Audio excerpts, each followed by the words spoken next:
Ojo que hay nafta, ojo que hay un video con nafta. Sí, que eso puede explotar. Detrás de esta fila de policías está la fila de las motos, el camión hidrante que empieza también a reposicionarse. Hoy hay compañeros que no cobraron, hay compañeros que cobraron la mitad del sueldo, hay compañeros, no se reciben alimentos que se prometen de hace 4 meses.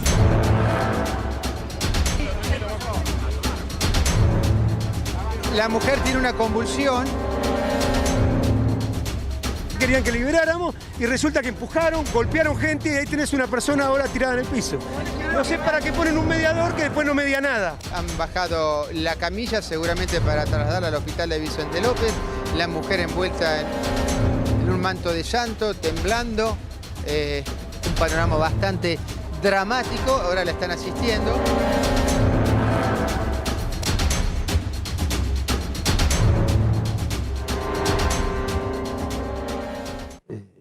¿Qué tal? ¿Cómo andan? Buenas noches, bienvenidas, bienvenidos a Equipo de Noticias, aquí por A24.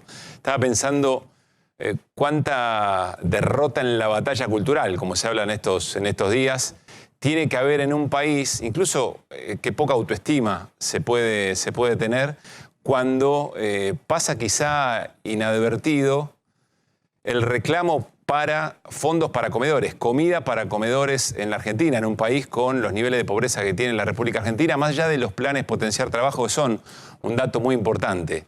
Pero casi no hay sensibilidad respecto de un tema que las organizaciones sociales que hoy se volvieron a movilizar le vienen reclamando incluso al gobierno anterior, ¿se acuerdan? Ministra de Desarrollo Social, Victoria Tolosa Paz, el reclamo era el mismo, por los ajustes en los planes potenciar trabajo y también por los fondos para comidas en los comedores de los barrios más vulnerados, en los barrios populares. Bueno, esto ocurre una y otra vez, pero ha generado el gobierno de Milei algo que quizá durante el gobierno de Alberto Fernández no pasaba, y es que las distintas expresiones de organizaciones sociales, organizaciones piqueteras, confluyan. Y entonces tenemos a la UTEP y tenemos al Frente de Lucha Piquetero unidos en las calles reclamando efectivamente esto.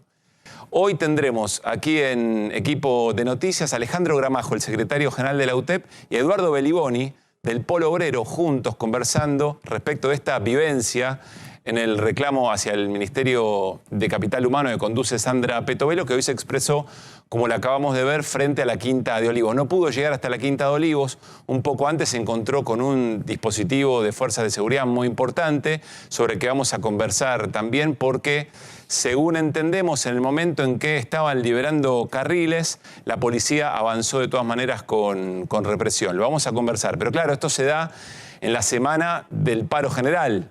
El próximo jueves. Enseguida Melody nos va a contar si va a haber transporte, si no va a haber, desde cuándo, desde qué momento y qué características va a tener este paro que la CGT dice va a ser un parazo. Y ahí siempre se mide qué nivel de acatamiento tiene y qué perjuicio genera. Una postilla, siempre hay discusiones, hay dos discusiones que me parecen totalmente anacrónicas o por lo menos que no tienen ningún sentido a la hora de pensar una huelga o un paro general. Primero, el paro es político y por supuesto, ¿cómo no va a ser político? Si el paro en general se hace frente a una política, a veces respecto a un sector, o frente a una política, cuando es un paro general, frente a una política de un gobierno. Pero claro que es político, tiene razones políticas, quizás se confunde político con partidario, y eventualmente. Y el otro dato es, que es el relato del gobierno, el paro le va a molestar a la gente, ¿no? Primero la distinción, sindicatos, trabajadores, trabajadoras nucleados en un sindicato y luego la gente. Una distinción que lamentablemente también ha calado, si seguimos hablando de esa batalla cultural. Pero eventualmente es el sentido de un paro molesta, una medida de estas características molesta. La valoración que quizá la sociedad tiene que recuperar es hasta dónde esa molestia tiene razón o tiene sentido en función de lo que se está reclamando. Por eso vuelvo. Las organizaciones están reclamando por comedores, por la comida a los comedores.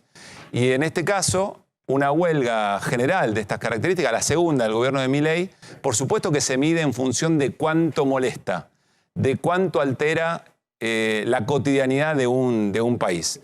Bueno, cosa que quizá podemos discutir en otro momento y en otra etapa. Un agregado importante, el Poder Judicial, más precisamente la fiscal Paloma Ochoa, le reclamó a Sandra Petovelo que en todos los meses que lleva de gestión le explique a la justicia cuánto, qué y para quién hizo los esfuerzos necesarios para que la comida le llegue a los comedores. Es interesante esa definición de la fiscal y vamos a ver qué continuidad tiene. Bueno, les decíamos, una semana muy importante por la movilización de las organizaciones sociales, recurrente, permanente, 500 cortes en todo el país, pero también en la semana del paro general. Y por supuesto, miren qué casualidad, el día en el que el Congreso Nacional, el Senado, el oficialismo en el Senado busca el dictamen, es decir, terminar de firmar el proyecto con los votos suficientes para ir a discutir en el Congreso el próximo jueves, ese mismo día es el paro. Es decir, la tensión sobre el Congreso va a ser muy importante. Ya hay una marcha de las organizaciones sociales y con algunos sindicatos más combativos que van a ir al Congreso, aunque el paro no tiene una movilización. En medio de todo esto, Cristina Fernández de Kirchner dice, levanta la mano, dice, yo juego también este partido. Hace un rato nada más, en el Instituto Patria, inauguró el Salón de Mujeres del Bicentenario. Y lo inauguró, de alguna manera, a contraespejo de lo que hizo el gobierno el último 8 de marzo, de una manera muy provocadora, cerrar el Salón de Mujeres o renombrarlo en función del Salón de los Patriotas. Pero una ofensiva muy fuerte que en aquel momento lo mencionamos. Ahora vamos a ir específicamente al tema del feminismo o la reivindicación de las mujeres en estas horas que han pasado cosas pero muy graves con la comunidad LGTBI+. Pero observen y presten atención sobre qué hizo hincapié también Cristina hace un rato en el Instituto Patria. Suspendieron los aumentos de las tarifas previstos a partir de mayo. Bien, ¿por qué? Simple. Dijeron que era por la inflación, no, era porque iban a ser impagables para la gente. Para que tengan una idea, cortito la voy a hacer. Esas facturas que le llegaron al sector A1, que es el de los altos ingresos, y al resto, universidades, colegios, clubes, kioscos, peluquería, comercios, industria, etcétera, etcétera, etcétera. El precio monómico, el de dólar, y el del transporte, o sea, el de la generación y el del transporte, era de 44.000 pesos, porque están dolarizados, pero se pagan en pesos. 44.000 pesos más el valor de distribución que fija cada jurisdicción provincial o municipal. Esas son las facturas que pagaron los que tienen A1 y todos los comerciantes industriales de nuestro país. ¿Saben a cuánto se informó que venía a partir del 1 de mayo Camesa? Todavía no ha sido aprobado por la Secretaría de Energía el valor del monómico y transporte, sin ir a distribución, 98.000 pesos. O sea, por ejemplo, el otro día alguien de Mercedes me contaba que un restaurante de Mercedes le llegó una factura de 1,5 millones en Mercedes. ¿Cuántos platos tenés que vender? Bien, allí Cristina Fernández de Kirchner, insisto, la invitación tenía que ver con la inauguración del Salón de Mujeres del Bicentenario en el Instituto Patria, algunas consideraciones que ahora vamos a mencionar, pero por sobre todas las cosas hizo mucho hincapié en algo que también había hecho en Quilmes, en la inauguración de ese microestadio en la municipalidad que conduce Mayra Mendoza, el tema tarifas. ¿Y por qué Cristina hará hincapié en el tema tarifas? Bueno, porque está claro que el gobierno se apoya en algo, en una decisión del gobierno. El gobierno detectó que no podía llevar adelante la quita de subsidios, los aumentos de tarifas de la manera en que lo iba a hacer. Algunos decían por la inflación. Cristina dice, no tiene que ver con la inflación. Tiene que ver porque son tarifas impagables. Es decir, Cristina detecta en el reflejo del gobierno de no avanzar con los tarifazos ahora en que algo se está quebrando, que algo se está rompiendo en la percepción que tiene la sociedad, incluso quienes votaron a Javier Milei, respecto del programa económico y respecto de quién es la casta y respecto del sacrificio que efectivamente invita a celebrar, el ajuste que invita a celebrar Javier Milei. Es como si Cristina detectara que el gobierno también se da cuenta que la sociedad empieza a mirar de costado. ¿Vieron ese meme que señala alguien que se está dando cuenta de algo. Bueno, quizá eso detecta a Cristina, reaparece, juega en un momento muy, muy especial. En la semana del paro, en la semana del Congreso, seguramente si nosotros sumamos las movilizaciones sociales, el paro general, la presencia de una dirigente como Cristina Fernández de Kirchner les puede gustar más o menos. Las valoraciones sobre su gobierno, dejémoslas aparte, es una referente política indiscutible que sale a jugar en estos días. ¿Por qué? Además de detectar eso, o detectando eso, ¿qué es lo que pretende hacer cada uno de estos movimientos? Quizás hacer más caro el voto de aquellos que, no siendo parte del oficialismo, le quieren entregar al gobierno, entre comillas, gobernabilidad y apoyo político y las herramientas que implica la ley bases y el paquete fiscal, es decir, el voto en el Congreso. ¿A qué nos referimos cuando decimos hacerle más caro? Bueno, que si alguien sabe que está votando algo, que le está entregando una herramienta a un gobierno que va en dirección de legitimar este ajuste y que hace del sacrificio, efectivamente, una idea de país para poder ver la luz al final del camino, en el segundo semestre, el año que viene, etcétera, etcétera, bueno, cuando se da vuelta y vuelve a su pago, el precio que le hace pagar la propia ciudadanía, que aunque no conoce los nombres propios, identifica quién fue y quién no fue. Y eso es interesante porque pone en tela de juicio el precio de acompañar la siguiente definición. ¿Se acuerdan que también lo venimos hablando? Para un gobernador, para un senador, para una senadora de las provincias. Me das un puente, te entrego la nación.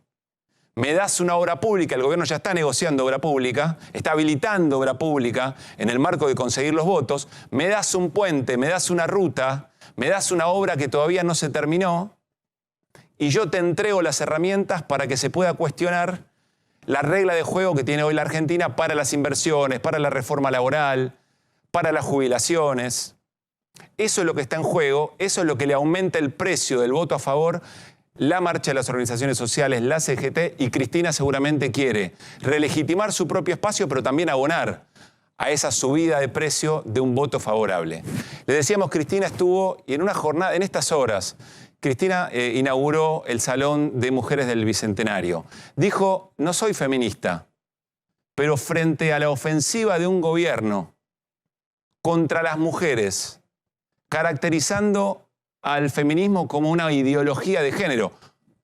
Muy curioso esto también, porque casi que lo emparenta en esa cruzada que tiene contra el comunismo, contra el socialismo. El feminismo, el derecho de defensa de las mujeres es algo así como una ideología a combatir por parte del gobierno. Cristina Fernández de Kirchner dijo también lo siguiente.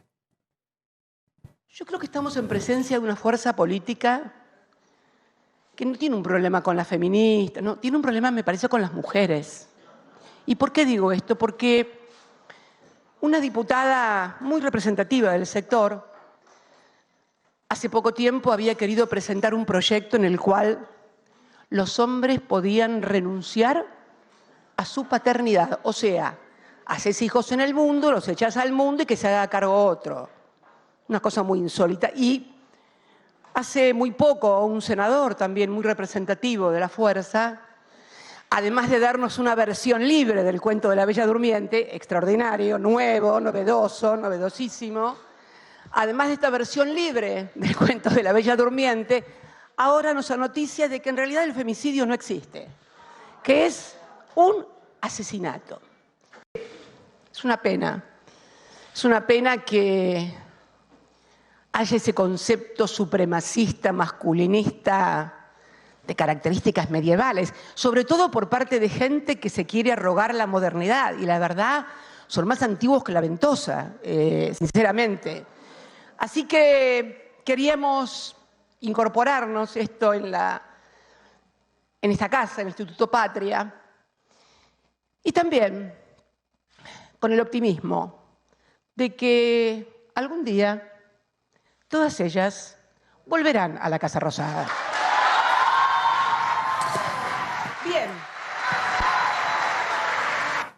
Bien, allí Cristina haciendo hincapié en algo que también es muy interesante.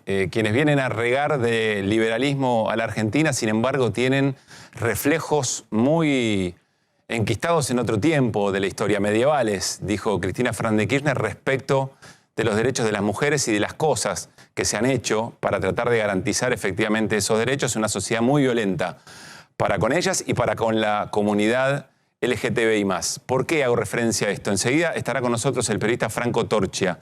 Hace unos días nada más, algunas horas les diría, en Barracas, barrio del Bajo Porteño, aquí en la ciudad de Buenos Aires, un hombre entró a un conventillo en una habitación donde había una pareja de mujeres lesbianas que tenía por objetivo, había otra pareja también de mujeres lesbianas allí, tiró una bomba molotov.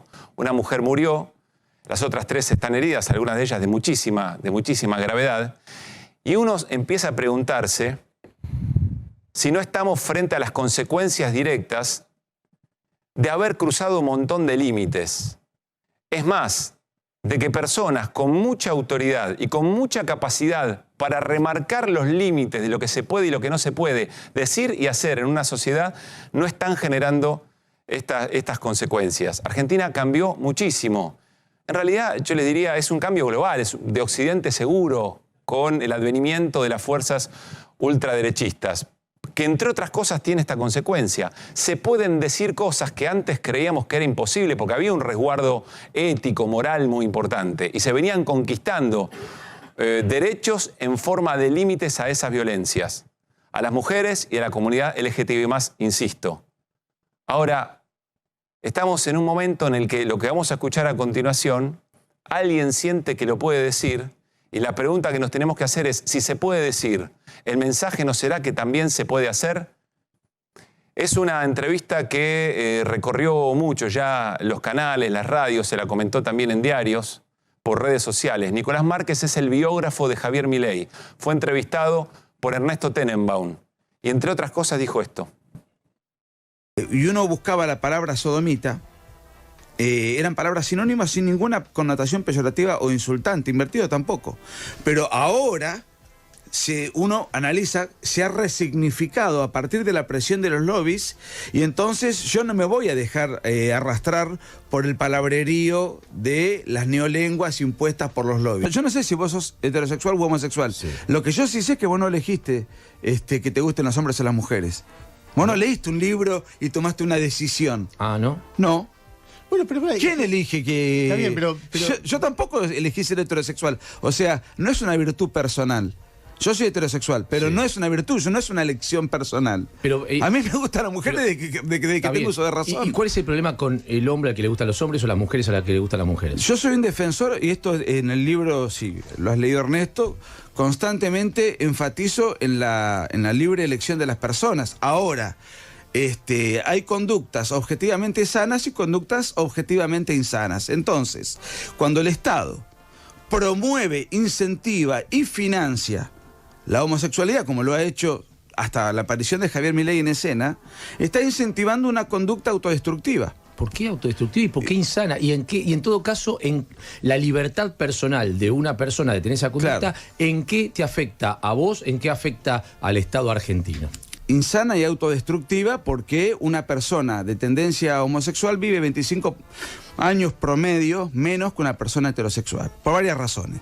Tiene 7 veces mayor propensión a las drogas, tiene 14 veces mayor propensión al suicidio, tienen 4 veces mayor propensión al tabaquismo, 4 veces propensión mayor al alcoholismo. Déjame, no voy a discutir ninguno de esos datos porque no los conozco. Bueno, pero ¿en qué te jode a vos?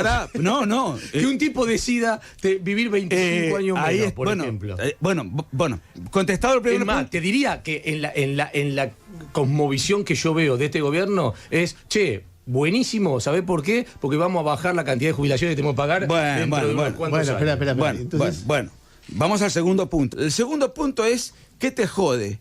No, a mí no me jode. Lo que me parece una imprudencia brutal es que el Estado está incentivando una conducta autodestructiva e insana. El Estado, ¿acaso? No. ¿Acaso el Estado, no para fomentar los buenos hábitos, no dice cuando hay un fumador que va a comprar un paquete de cigarrillos, esto produce cáncer? O sea, el Estado está desincentivando una conducta autodestructiva. Bien, allí escuchamos a Nicolás Márquez, biógrafo de Javier Milei, y no es cualquier persona al azar invitado a opinar sobre lo que le parezca. 2 preguntas que quedan picando y las vamos a charlar enseguida con Franco Torchia, entre otras cosas. el colega invitado. Primero, ¿cuántas de estas definiciones,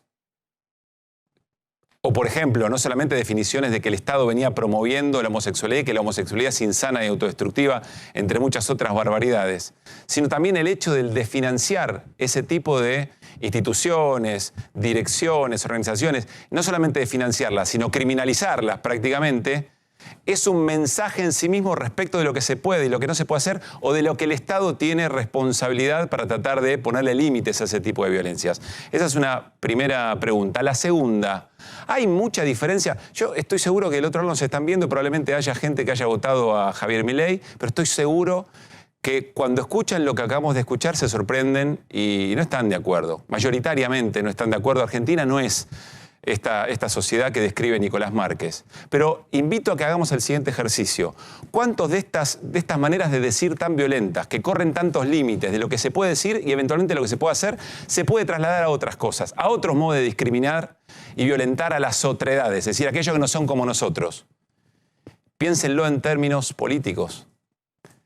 Piénsenlo en términos de clases sociales. ¿Cuántas veces hemos escuchado a funcionarios de este gobierno decir que quien piensa distinto no es que tiene otros fundamentos o tiene otros argumentos, sino que en realidad es una persona que no está bien, que no está en las condiciones mentales para pensar lo que piensa, se utiliza como una agresión que es zurdo, que es socialista, que es una lacra?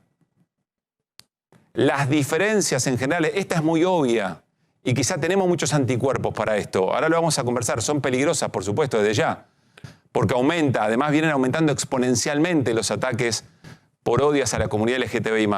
Pero si esto nos sorprende, traslademos a las maneras que se refiere a quienes piensan distinto o actúan distinto el propio gobierno. Ahí es donde la manera de ser, la emocionalidad de un gobierno de estas características y de este presidente en particular se convierte en un factor político importante y ya no es un dato de cotillón.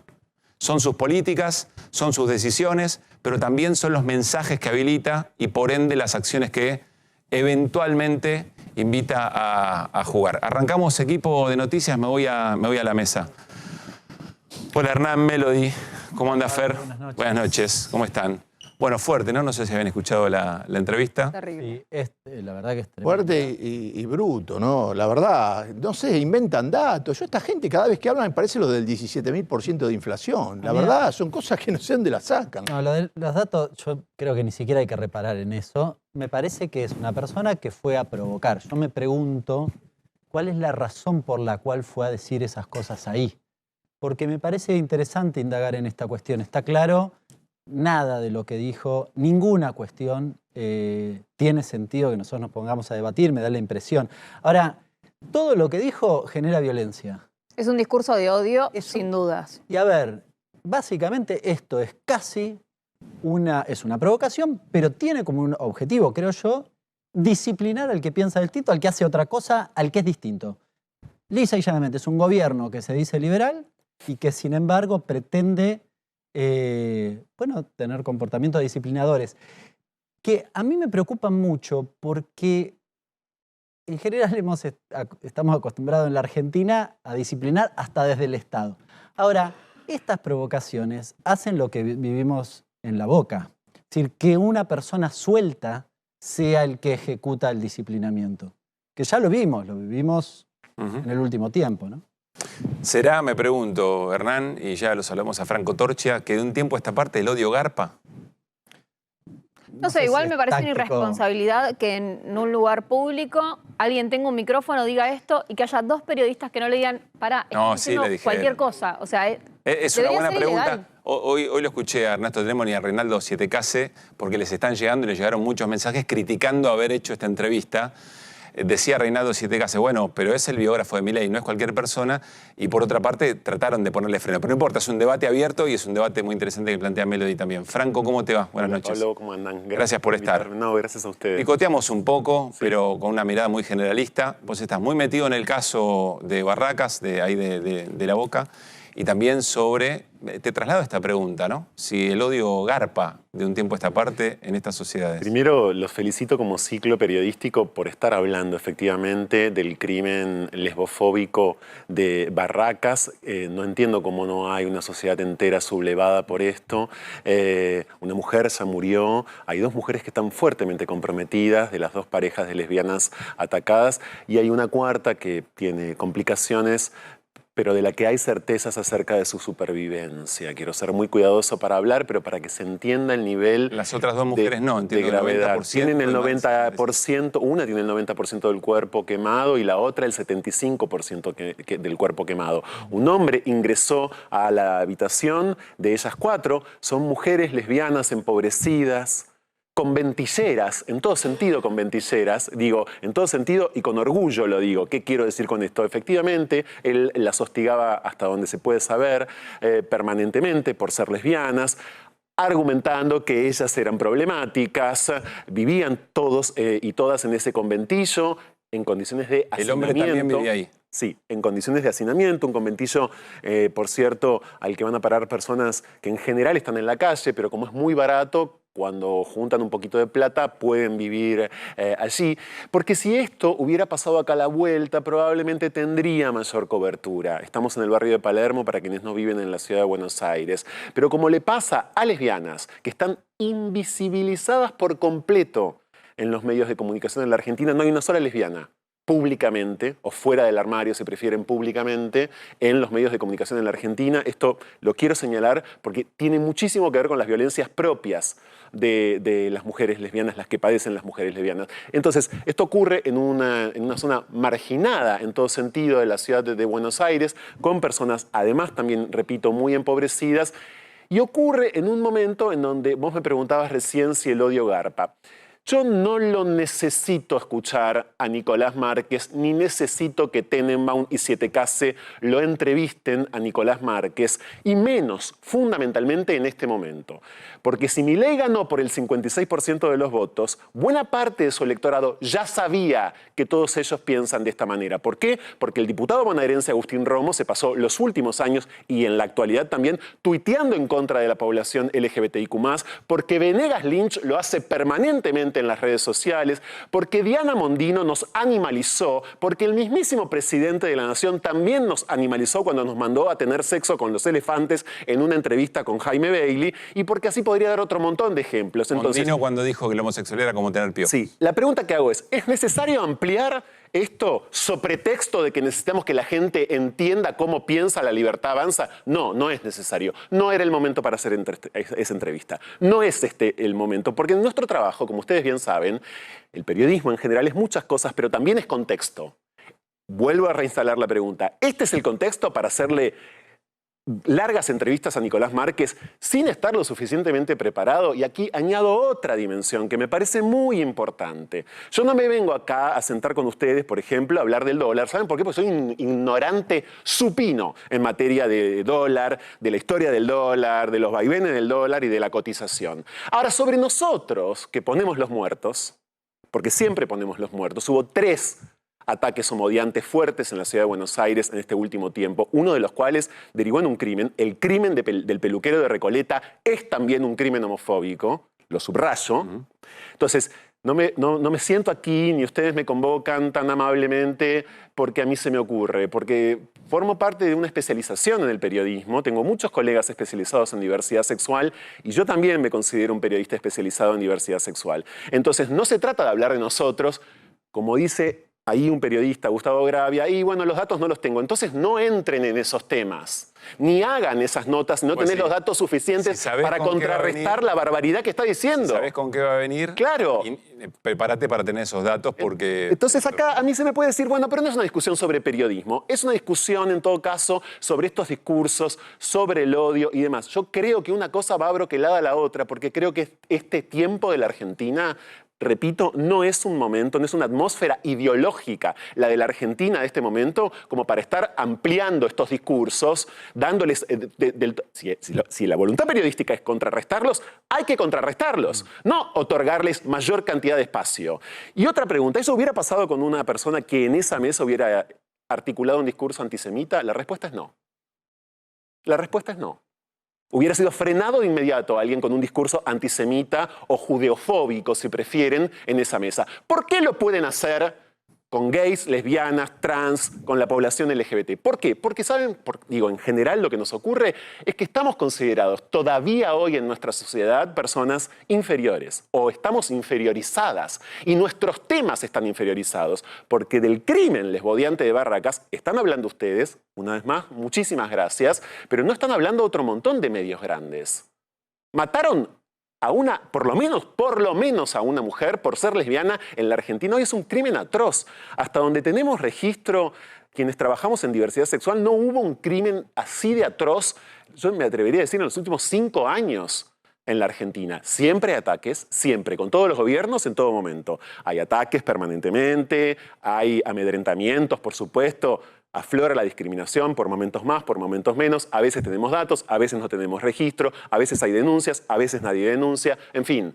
Pero este nivel no lo estábamos viendo. ¿Hay una relación directa entre Nicolás Márquez, esa entrevista y el crimen lesbofóbico? No. Hay relaciones indirectas. Pero las conocemos a esas relaciones indirectas porque sabemos del poder homicida de las palabras. Las palabras también nos llevan a la muerte. Entonces, todo bien con el pluralismo crítico, con darle espacio a todas las voces, con contribuir, en efecto, a los diferentes puntos de vista y creer que hay que tratar de entender por qué ganó Milei. Yo ya lo tenía muy claro, porque toda la libertad avanza en mayor o menor medida piensa así. No es el único partido que tiene, quiero decir esto también, representantes o figuras homofóbicas en sus huestes, ¿eh? No. Hay homofobia en otras fuerzas políticas también, incluso cuando nos parece que no. La hay, pero acá es orgánica. Y además acá es orgánica porque nos responsabilizan del desastre de la Argentina. Bueno, somos responsables, subvencionados por el Estado como insanos, para parafrasear a Márquez, a que fuimos subvencionados por el Estado como insanos y el Estado derrochó en nosotros. 4 lesbianas vivían pobres en Barraca. ¿Qué Estado estaba subvencionándolas? ¿Qué Estado estaba subvencionando a esas 4 lesbianas pobres encerradas, hacinadas en una habitación en Barracas? Ningún Estado. Entonces es falso de toda falsedad. Pero además de ser falso de toda falsedad, al igual que otros movimientos neorreaccionarios del mundo, nos culpan a los feminismos en general y a la población LGBTI en particular de la decadencia. Somos los culpables de la crisis, somos los culpables de la pobreza, destinaron muchos recursos en nosotros y entonces efectivamente hay un montón de niños, o la mayoría de niños y jóvenes en este país, como a ellos les gusta repetir a cada rato, que por cierto es fatal, mueren. Mueren de hambre o están pasando efectivamente una hambruna atroz. No somos los responsables. Te hago una preguntita ahí. Así como se instaló y con mucha fuerza aquello del curro de los derechos humanos, también se instaló el curro de la política de género. Por supuesto que sí. Por supuesto que sí. Y el gobierno tiene proyectos concretos que a mí me constan. Yo les voy a dar un mero ejemplo. El decreto presidencial por el cual el DNI en la Argentina es no binario, es decir, tiene el casillero M masculino, F femenino, X para las identidades que no se identifican ni con M ni con F, es un decreto presidencial, no es una ley. No tiene fuerza de ley. Eso se puede derribar de un plumazo. Entonces, estas ideas no son mías. Esta es información con la que yo cuento y sé que, en efecto, eso está. Porque además, ¿eso decís? Está en la agenda porque además, mientras no se soluciona lo que hay que solucionar, es muy fácil, efectivamente, sacar a pasear estos personajes, y para los periodistas es muy fácil caer en la trampa de recibir a estos personajes, que Márquez se sienta en esa mesa. Es muy notable, podemos hacer una especie de análisis de toda la escena. Se sienta en esa mesa y sin que nadie le pregunte por la homosexualidad, saca la guitarra y arranca con la homosexualidad. ¿Por qué? Bueno, esto es lo orgánico. Franco, porque saben cómo funcionar. Perdón, porque no puede hablar de la inflación, que es galopante y que nos está efectivamente liquidando. Tiene que hablar de la homosexualidad. Hay una cuestión que tiene que ver con que, más allá de... No lo invitaron, creo, para hablar de ese tema particular, más que ese tema lo puso. Me parece que vos, digamos, a ver, que Milei esté gobernando implica que llegó al poder un hombre que elogia a la Thatcher, ¿no? Y la derrota argentina y los muertos. Bien. un tipo que detesta a los pobres en algún sentido, y en Bolsonaro, que habló contra los indios, habló contra los negros, habló contra todo. En Brasil habló contra los gays. Y superó, perdió, cuando perdió Lula ahora, perdió por medio punto. Sí. Es decir, hay mucha gente de esos negros, de esos aborígenes, de esos gays, que terminan votando esa propuesta. Sí. Entonces, digo, más allá de este hombre en particular, no podríamos dejar de hablar de nada. Digo, vamos a tener que seguir hablando de los temas porque se ve que hay una parte de estos temas que los propios gente que es denostada termina siguiendo a Milei. Digo, estos temas van a tener que estar en la agenda porque si no, no se podría hablar. Yo entiendo perfectamente. Creo que es fundamental hoy, Fernando, ver cómo están esos temas. ¿Cómo los presentamos? Eso es otra cosa. Bueno, es que ese es nuestro trabajo. Se trabajó mucho sobre esto en medios. Claro. Ese es nuestro trabajo. Estamos efectivamente no para contar solamente, estamos en general facultados para el periodismo, la comunicación, para ver cómo los contamos. Entonces, no es una discusión escindida, la de acá el problema es Márquez, no es cómo el periodismo decide o no acompañarlo. La verdad es que es un bloque. La discusión, en todo caso, es en bloque y el modo de enfrentarla también es en bloque. Por eso a mí me parece que esto tiene consecuencias inmediatas. Perdón, lo vemos a diario, repito, en las redes sociales. A diario los vemos en las redes sociales y con verdaderos ejércitos financiados hasta donde sabemos, o presuntamente financiados si prefieren, que atacan en esta dirección también. Entonces, a mí me parece que, en efecto, este no es cualquier momento. En otro momento, si vos querés hacer una entrevista a Márquez, en otro momento, cuando tenés la fuerza de la ley, cuando tenés incluso la institucionalidad fortalecida. A ver si te entiendo, Franco, en un momento de debilidad o de clara posición defensiva, otorgar este tiempo. Exactamente. Cuando vos tenés un INADI, ¿se acuerdan que hace unos años esto desapareció? Es notable. En redes sociales todo el tiempo, cuando alguien leía un comentario o detectaba, ¿no?, un comentario más o menos alarmante en este sentido, se usaba la expresión hola INADI. Bueno, esa expresión hace rato que está extinguida.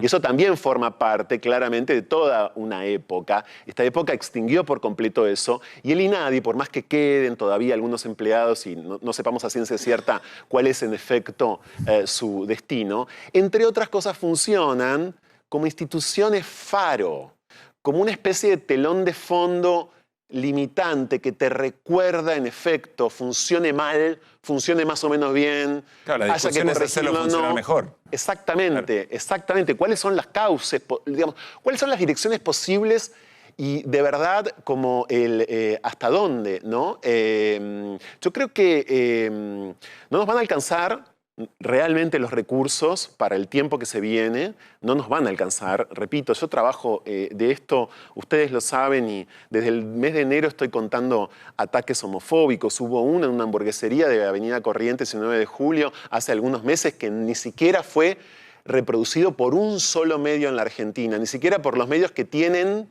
secciones específicas LGBT. Miren lo que les estoy diciendo. Entonces, porque tenemos problemas más graves, no tengo ni una sola duda que hay problemas de toda índole en este momento en la Argentina, ni una sola duda. Ahora, neutralizar estos problemas, en todo caso, nos instala en un clima infinitamente peor que aquel en el que estamos viviendo. Porque si todo se vuelve invivible, aún ser lesbiana, no tener para comer, pero tener que morir por el mero hecho de ser lesbiana, bueno, es claramente un panorama infinitamente peor, ¿no? Vos nombraste que hay un vínculo súper estrecho entre los discursos de odio y estos ataques. Sí. Para nosotros que estamos acá en la mesa decimos, sí, claro. Para la persona que tiene 80 años y está del otro lado, capaz que no es tan obvio. Es verdad. Vamos a explicarle por qué realmente es, afortunadamente, especial que vos estés acá hablando de esto para que se entienda por qué es tan grave. Voy a ponerme, no me gusta hacerlo, pero me parece un desafío enorme el que me propones, entonces lo voy a hacer. Cuando yo era chico, a mí me decían, por supuesto, maricón, puto, este tipo de cosas permanentemente. Tengo 47 años, esto ocurría en la década del 80 en la Argentina hace mucho tiempo, ¿no? Aunque, por supuesto, sigue pasando al día de hoy. Y cuando alguien escuchaba que otro a mí me decía maricón, ya se sentía no solamente habilitado a decírmelo, sino, por ejemplo, a pegarme. Yo viví golpeado de niño, como tantos y tantas, por ser maricón. Viví ultrajado, fui abusado. Y no fui abusado como es abusado o abusada una niña o un joven o una joven hoy en general. Fui abusado porque era maricón. Esto, digo, también es importante, la abusabilidad que nuestra orientación sexual o que nuestra identidad de género de algún modo nos determina, de alguna manera. No estoy diciendo que todos nosotros somos abusados. Estoy queriendo decir que muchas veces están las condiciones dadas para que eso ocurra. Antes era infinitamente peor que hoy. Por ejemplo, en el momento en el que a mí me tocó crecer así, es decir, mal crecer en todo sentido. Y muchas veces me golpeaban, me perseguían y me maltrataban físicamente, verbalmente. Y física y verbalmente están totalmente unidos. Las palabras no solamente son lo único que tenemos, el lenguaje no solamente es nuestra única herramienta, sino que el lenguaje provoca acciones. Es mentira de que aquello de que decir no es hacer. Decir es estar haciendo algo. Cuando abrimos la boca estamos haciendo algo. Por ejemplo, hablar. ¿Y qué estamos diciendo?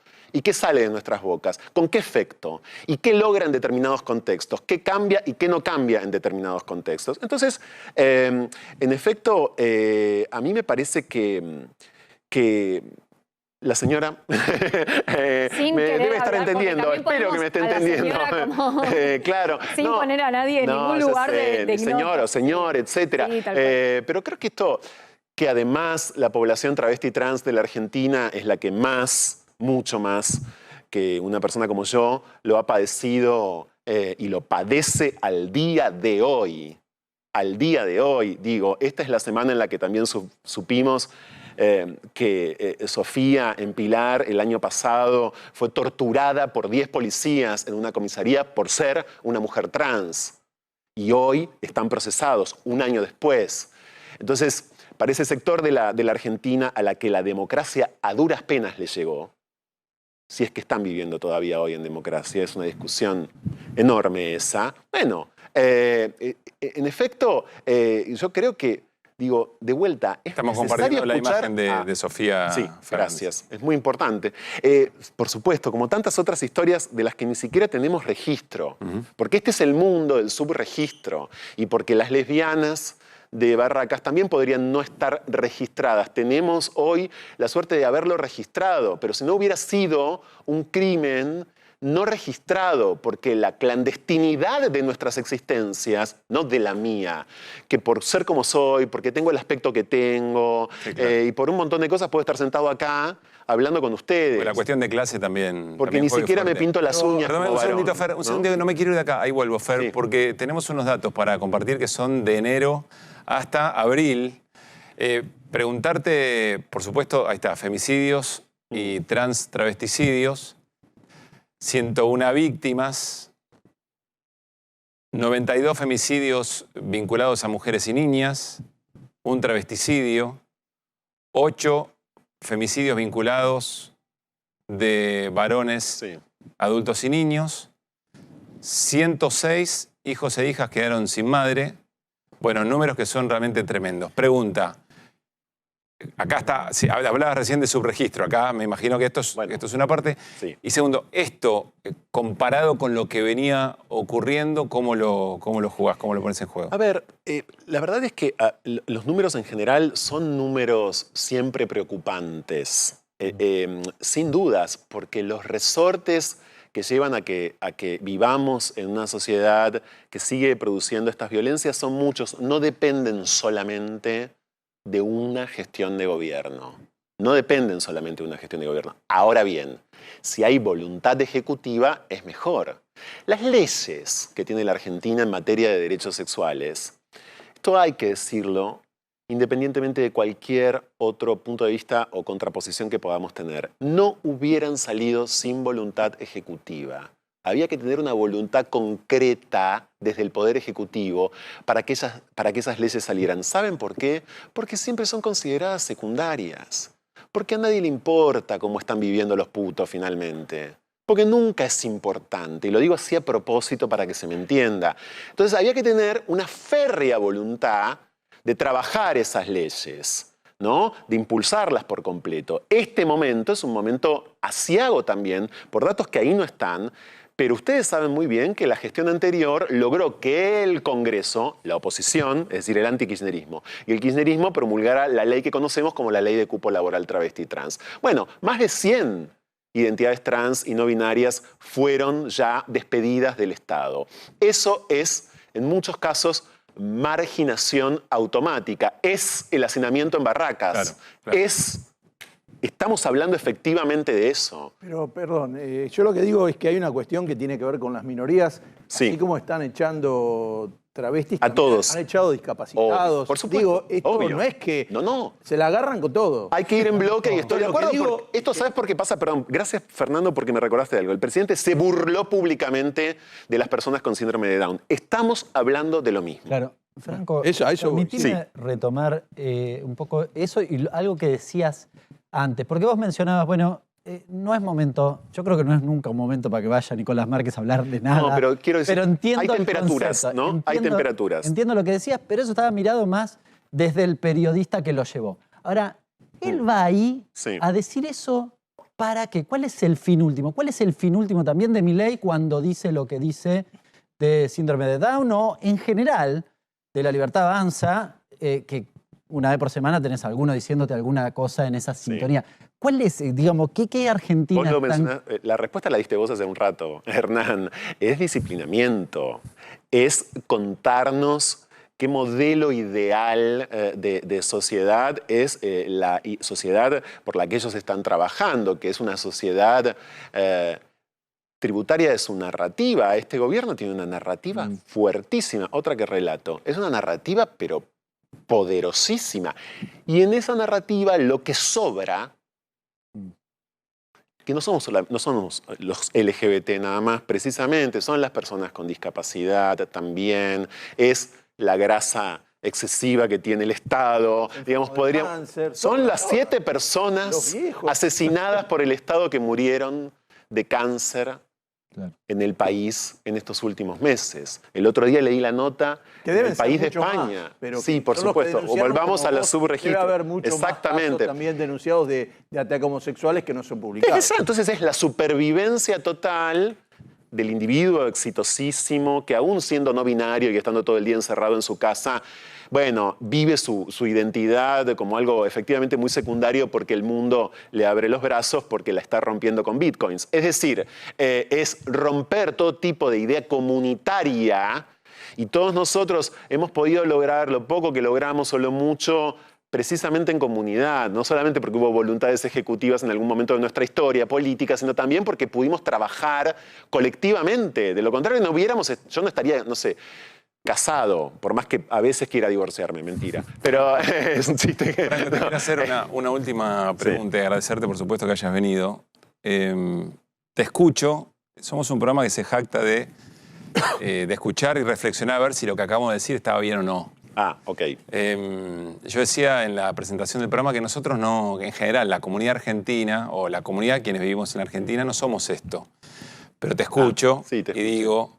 Esperá, si es cierto que se sabía que estaba este discurso en esta fuerza política, se sabía que era orgánica, ¿somos esto? No.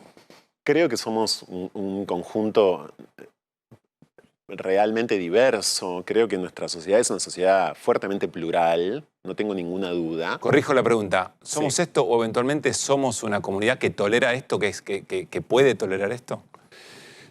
Yo creo que no, quiero creer que no, sin dudas, y conozco de cerca diariamente el compromiso de un montón de personas que trabajan en efecto para que eso no sea así. Es indudable que esto guarda una sintonía total con aquello que otros gobiernos en el mundo están haciendo, en efecto. Sobre todo, repito, porque se nos responsabiliza de la debacle, ¿no? Hay experiencias muy concretas como las de Hungría y experiencias aún más fuertes como la de Rusia. Digo, por citar algo concreto, en casi 70 países del mundo las personas LGBT estamos criminalizadas y hay 7 países en el mundo que nos condenan a pena de muerte en este momento, hoy. Son datos oficiales de ILGA esto, que es la mayor ONG de diversidad sexual del mundo, con sede central en Suiza. Entonces, la verdad que yo creo, en efecto, que esta temporada, insisto con esto, que esta temporada ideológica de la Argentina, mientras tanto, nos tiene identificados, detectados como los culpables de los excesos, los culpables del desastre, ¿no? No somos culpables del desastre. Morimos prendidos fuego en barracas en un conventillo. Franco, gracias por haber venido. A ustedes, muchas gracias. Bueno, seguimos en Equipo de Noticias. Enseguida charlamos con Eduardo Belliboni y Alejandro Gramajo, el secretario general de la UTEP y referente del Polo Obrero por la movilización de hoy de organizaciones sociales en una semana de mucha calle, vinculado a lo que pasa en el Congreso y, por supuesto, yendo hacia el paro general del próximo jueves. Antes, Melody, ¿qué es lo que va a pasar el próximo jueves con transporte? Jueves 00 hasta viernes 00, 24 horas. No va a haber nada. Colectivos, trenes, subte, aeropuertos, todo estará supeditado al paro general. Incluso dicen que quizás supermercados y centros comerciales también estén cerrados. Escuelas públicas, seguro, escuelas privadas no se sabe. En general lo que dicen es los maestros que puedan llegar, las puertas se abrirán, los que no puedan llegar, traten de no mandar a sus hijos, te dicen en general. Todo también. Bueno, hay paro docente también, ¿no? Por supuesto hay que ver los acatamientos, pero hay paro de todos los sindicatos. Exacto. Los hospitales públicos y privados también se adhieren al paro. Emergencias seguirá funcionando como es habitual en estos casos. Pero en general todo se adhiere. Así que va a estar complicado. Y más de 500 puntos van a estar las organizaciones sociales cortando en las calles. Se espera, se prevé. Bien. Importante la información que nos trae Melody. Entonces, a partir, Melody, para ratificar esto en términos de transporte, desde el jueves a las 0, es decir, miércoles a la noche, ya miércoles no hay más 23:50 ya está, ya anda bajándote y hasta el viernes. Nos complica a todos, por supuesto, así que si estás por ahí, empezá a hablar, a ver dónde, cómo, si llegás, si trabajás. Ojalá que todos podamos tener una jornada, me incluyo, mejor posible, dentro de los 500 cortes que se prevén. Insisto con esta, esa es, por supuesto, va a ser parte del debate. Yo insisto con lo que decíamos también en la presentación del programa. Un paro general tiene por intención, como una movilización, generar una molestia. Si no, no se va a sentir, digamos, ¿no? Y una molestia, ¿por qué? Esa es la pregunta que eventualmente nos tenemos que hacer. Hay quienes estarán de acuerdo o no con las razones por las cuales los distintos gremios llaman y convocan un paro general. El segundo en 5 meses de gobierno de Javier Milei, lo seguiremos conversando. Sí. Y ahora, sobre todo, con Alejandro Gramajo y con Eduardo Belliboni. ¿Ibas a decir algo, Mel? Perdón. Cada gremio tiene un comunicado oficial, así que si querés después lo podemos ir repasando. Perfecto, muy bien. Bueno, Hernán, tenemos algunos números interesantes respecto de esos datos que aparecen de tanto en tanto sobre cómo el mercado está viendo y cómo valora el mercado al gobierno de Javier Milei. Arrancaste el programa hablando de datos concretos de la economía real, te diría, además, en particular, y ahora lo vamos a hablar con los dos invitados que vienen, del tema comedores y demás, la situación, si querés, social. Ahora, hoy mismo salió lo que se llama relevamiento de expectativas de mercado, REM del Banco Central. El relevamiento de expectativas de mercado tiene, te diría, son unos 60, un poco menos, serán unos 50 consultados. La mitad deben ser bancos, más o menos, las otras son consultoras más bien liberales, si querés, ortodoxas. Pero bueno, todos los meses dicen qué va a pasar con la economía argentina. Bueno, te traje algunos... Un cachito ahí, me parece interesante. Se habla mucho del REM y ustedes, economistas, siempre dan por sentado que tenemos idea de qué es.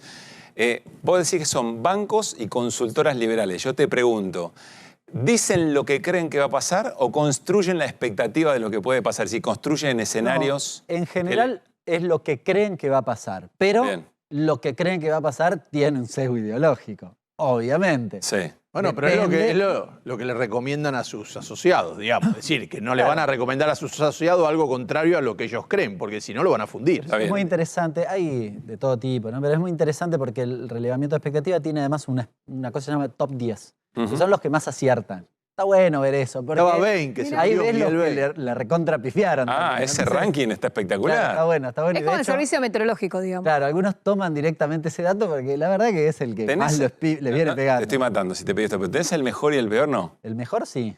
¿Cuál es? Ferreres. El Banco Credit Corp. ¿El ¿Más Banco pega? Sí. ¿Que más pega últimamente? Ya suele ganar los premios. ¿En serio? No sé si Mucho tiempo fue Miguel Bain, que murió. No, pero el Credit Corp viene ¿Para qué hace sí? rato. Que le pega, no, que hace un análisis de la escena y te dice, mira, estamos viendo esto. No, pero a fin de año agarran y ven Sí, todos después los se fijan pronósticos que quién- dan el que acertó más. Y muchos, Aldo Ferreres, también hay épocas que sí, que pega. Puede ser Ferreres. Entiendo que el Credit Corp suele estar en el top 10 siempre y en general suele estar número 1. Es muy interesante eso, porque si fuéramos fieles en ese registro, después puedes ver, che, vos dijiste que iba a pasar todo esto, generaste expectativas Claro. y ¿A usted lo acciones consulta? determinadas y saliste último. ¿Tu consultora No, va? pero nos ofrecieron y nosotros no estábamos... ¿Por qué no? Nos Por el costaba, CEPA, sí, por el CEPA. por eso. sí. Había que organizar solo para trabajar específicamente. Tenés que dar un eso. montón de laburo, claro. Sí, para el que hacerlo- está también hacerlo siempre bien. estaba también la consultora Labaña, que tampoco decía lo mismo que las más liberales, digo. Claro, entiendo. No, para hacerlo bien necesitaba una estructurita solo dedicada a eso si querés hacerlo bien. los Claro, bancos porque lo tienen. lleva un análisis muy exhaustivo, no es que son Bueno, dos cuentas. No sé si todos lo hacen súper estativo, pero lo cierto es que Bueno, algunos sí. Bueno, volvemos al dato. Apareció el dato del REM. ¿Qué pasó hoy? Y dijo. Salieron datos. Fíjate, los datos de expectativa de inflación. Te traje este cuadrito. Es bastante sencillo. La curva de arriba es cómo venía el mes pasado la expectativa de baja de la inflación. Sí. Fíjate, casi 11 para el mes de abril. Y ahora la curva de abajo es la que se acaba de publicar, que dice que va a ser 9. Es decir, redujo 2 puntos en lo que es la inflación para el mes de abril.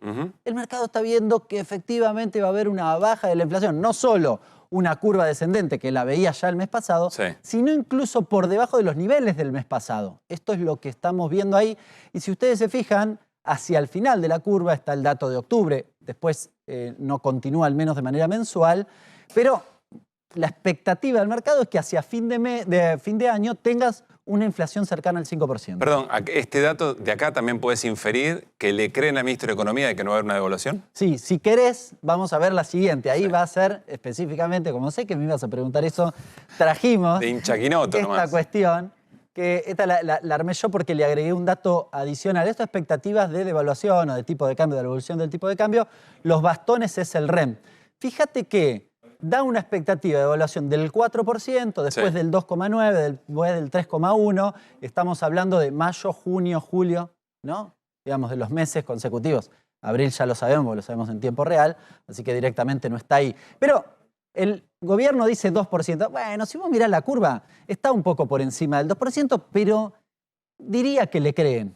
¿Qué es la curva roja? La curva roja es los futuros de dólar en el ROFEX mirado. Es decir, cuando yo invierto en algún futuro de dólar, que es otra forma implícita de pensar una devaluación, bueno, ahí la curva es un poquito más elevada. Bien, sobre todo hacia... ¿Y eso qué quiere decir? ¿Qué mensaje da? Da la impresión que el ROFEX se está descontando que hacia mediados de año algún retoque del tipo de cambio vas a tener. Bien. Coincide con, fíjate, más o menos entre el tercer y La fecha fecha que daban de salida del cepo. Sí, en realidad ahí me da la impresión que esa parte del mercado, el que invierte en futuros, ¿sí?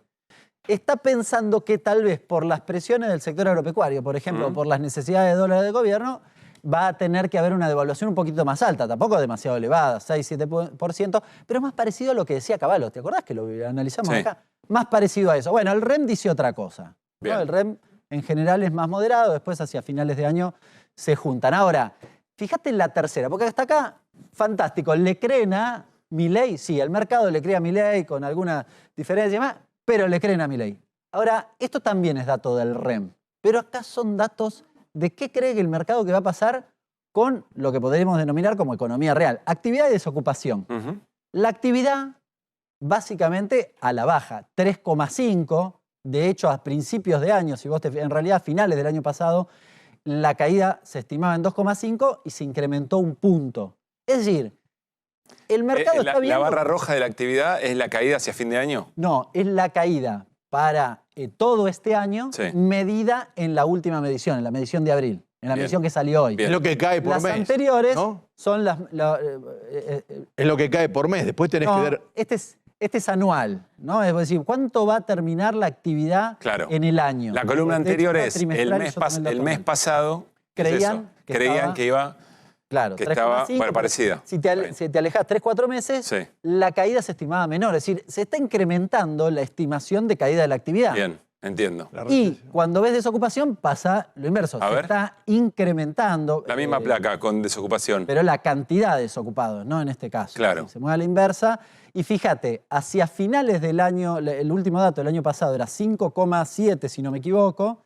5,7. Y la estimación para finales de este año, del último trimestre, es 8%. Es decir, se incrementa casi 2 puntos. Es decir, lo que el mercado está viendo es parte de la pregunta que nos hacíamos. Es decir, bueno, puede haber una baja de la inflación, puede haber un tipo de cambio que más o menos se mantiene o que confía en que el gobierno no lo va a tocar, pero un costo muy alto, el costo de la recesión económica muy fuerte, de casi 4 puntos, y de una escalada del desempleo de hasta 8 puntos. Exactamente. Esa es la lectura, básicamente, que hoy haces o las conclusiones que hoy haces de esto. Podemos agregar la tasa de interés. La tasa de interés se va a mover hacia adelante por debajo de la inflación. Sí. Es decir, si tenés ahorros, no dice el REM en ningún momento que la tasa le va a ganar a la inflación. Tengo una pregunta para irnos a la charla con Eduardo Beliboni y con Alejandro Gramajo después de la pausa. Cuando se hacen estos cálculos, ¿se toman números o también se le pega una mirada a cómo está la calle? ¿A qué es lo que está pasando en lo social? Porque si vos tenés un descontrol social en rebelión de las políticas del gobierno, todos estos números te van a cambiar. No, el mercado solo mira desocupación. No mira ninguna otra cosa. Es interesante la pregunta. Pero el clima me refiero, ¿no? O, por ejemplo, la pregunta sobre si es sostenible socialmente. No. El relevamiento no pregunta nada que se le parezca a eso. Esto es interesante porque la conclusión es, pero el mercado dice que está todo fenómeno en términos financieros, pero reconoce que en términos reales la cosa va mal. Bueno, pero es razonable que piense eso, porque si en realidad yo te recorto, yo no lo puse, pero está también en el dato, el recorte fiscal es una de las cosas, o el superávit, o la reducción del déficit, está plasmado ahí. El mercado dice, sí, van a seguir recortando. Y yo digo, pero eso no está tan bueno para la calle. Sí. Claro, pero yo si soy un inversor, y lo miro del lado del mercado, digo, fantástico, para porque mí si a vos te recortan el salario del empleo público, me van a agarpar a mí los bonos. Cuanto más ajuste, perdón chicos, quiero ver si entendí bien lo que dice Hernán, y ahí voy, Fer. Cuanto más ajuste, más garantía para el mercado de que le van a pagar lo que le deben. Esa es la lectura. Yo no digo que esté bien y que esté mal, no estoy haciendo un análisis subjetivo. Lo que estoy diciendo es, lo que vos ves en la interpretación del mercado es que no necesariamente que a nosotros, al común de la gente, al que está del otro lado, le vaya mal, es una cosa negativa para sus intereses. Pero no digo que sean insensibles. No tiene nada que ver con lo que vos ves en la calle, y por eso vos tenés que a mitad del gobierno de Mauricio Macri, hasta hacia 2018, antes de que se produjera el crack que terminó con la llamada del Fondo Monetario, las acciones llegaron al pico máximo de la historia de la Argentina. Entonces digo, alguno que estaba en la calle dice, ¿no ve que en Cabildo no se vende nada? ¿Qué están comprando acciones? ¿De qué cosas son? Y los bancos internacionales que juegan con esto del, mirá cómo va el riesgo país, hasta 2 meses antes de la caída, recomendaban la Argentina. Ahora, el negocio ahí en lo financiero es saber el momento en que hay que saltar. Que te tenés que retirar. Te tenés que retirar. Y ahí hacen así, dan la vuelta y dicen, muchachos, salir todos juntos. ¿Y eso tiene impacto en la economía de un país? ¿Cómo no? Si vos hacés... A ver, si vos sos un gobierno responsable, vos podrías decir, Mauricio Macri llegó a tener 70.000 millones de dólares en el Banco Central. Si él hubiera dicho, bueno, devalúo, pero no dejo salir un dólar, la Argentina habría tenido un cimbronazo, pero después lo acomodaba. Ahora, si en la corrida dejás que todos se lleven los dólares, te queda el país vaciado, y así estamos como estamos hoy. Melody, ibas a decir algo. Nunca, más allá de lo que el mercado mire solo datos, nunca va a estar bueno que la gente de a pie no pueda comprar, porque nunca le va a hacer bien a nadie. Y también, yo entiendo que el gobierno es liberal. Yo te juro que le entiendo. Ahora... La convencieron a Melody que son liberales, muchachos. No. Yo te entiendo que quieran no ser parte de meterse en las cosas de los otros, como dicen ellos. Si vos estás previendo tal desocupación, realmente hace algo. No sé, genera cooperativas si querés que la gente sea libre. Pero tenés que hacer algo. No podés seguir así. No sé si le está hablando el oficialismo o la oposición, pero está muy bien. A todos. Enseguida, insisto, me parece sumamente interesante lo que planteaba Fernando. Es decir, el dato de los mercados puede ser positivo, positivo, positivo. En un momento algo ocurre que puede ser la calle. Pero los datos de la no, acá tenés los datos de la CAME, además, que están destrozándose todo. Y a la vez las acciones suben. Los datos que vos estás celebrando, o que el mercado está celebrando, de repente cambia por un factor que no analiza, que cuánto se bancan los ajustados el ajuste. Claro. Se las toman y te dejan en Pampa y la Vía. Ya hablamos de esto con la otra cara, con lo que el mercado no ve, con lo que está pasando con las organizaciones sociales, con Beliboni y con Gramajo. Muy bien, estamos en A24, seguimos haciendo equipo de noticias. Está Eduardo Beliboni del Polo Obrero y está Alejandro Gramajo de la UTEP, secretario general de la UTEP. Recién les preguntaba fuera de aire, ¿hace cuánto que vienen marchando juntos? Porque están en las calles compartiendo la discusión por los planes sociales, por los potenciar trabajo, por la comida de los comedores, pero tienen miradas del mundo distintas, si ustedes quieren, salvo que se ve afectado algo de tal manera que caminan y comparten la calle. Desde, se los decía en la apertura, desde la política de Victoria Tolosa Paz, en aquel momento por los planes potenciar trabajo y también por el tema comedores que evidentemente se agudizó. Eduardo, Alejandro, ¿cómo están? Buenas noches. ¿Qué tal? ¿Cómo te va? Gracias por estar acá. A vos. ¿Qué valoración hacen de la jornada de hoy en Olivos, Alejandro? Bueno, la verdad que una jornada positiva porque el objetivo que nos planteamos fue hacer visible un problema que lo venimos planteando hace tiempo, con muchísimas jornadas de lucha, que tiene que ver principalmente con el problema alimentario, porque hoy estamos atravesando una situación de crisis humanitaria, porque efectivamente hay millones de familias que no pueden comer una vez al día y que se agrava esa situación porque también el gobierno tomó la decisión de congelar el salario social complementario, tomó la decisión de sacarle el doble salario a más de 226.000 compañeras y compañeros, compañeras principalmente que fueron reconocidas en su momento después de la pandemia con una ley que se sancionó en el Congreso de la Nación, que fue la ley Ramona, que fue una ley en homenaje a una de las compañeras que murió batallando contra el COVID, haciendo su comedor, construyendo postas sanitarias, y este gobierno ha tomado la decisión de quitar ese doble salario, llevando a una situación muy crítica a millones de familias, y por eso,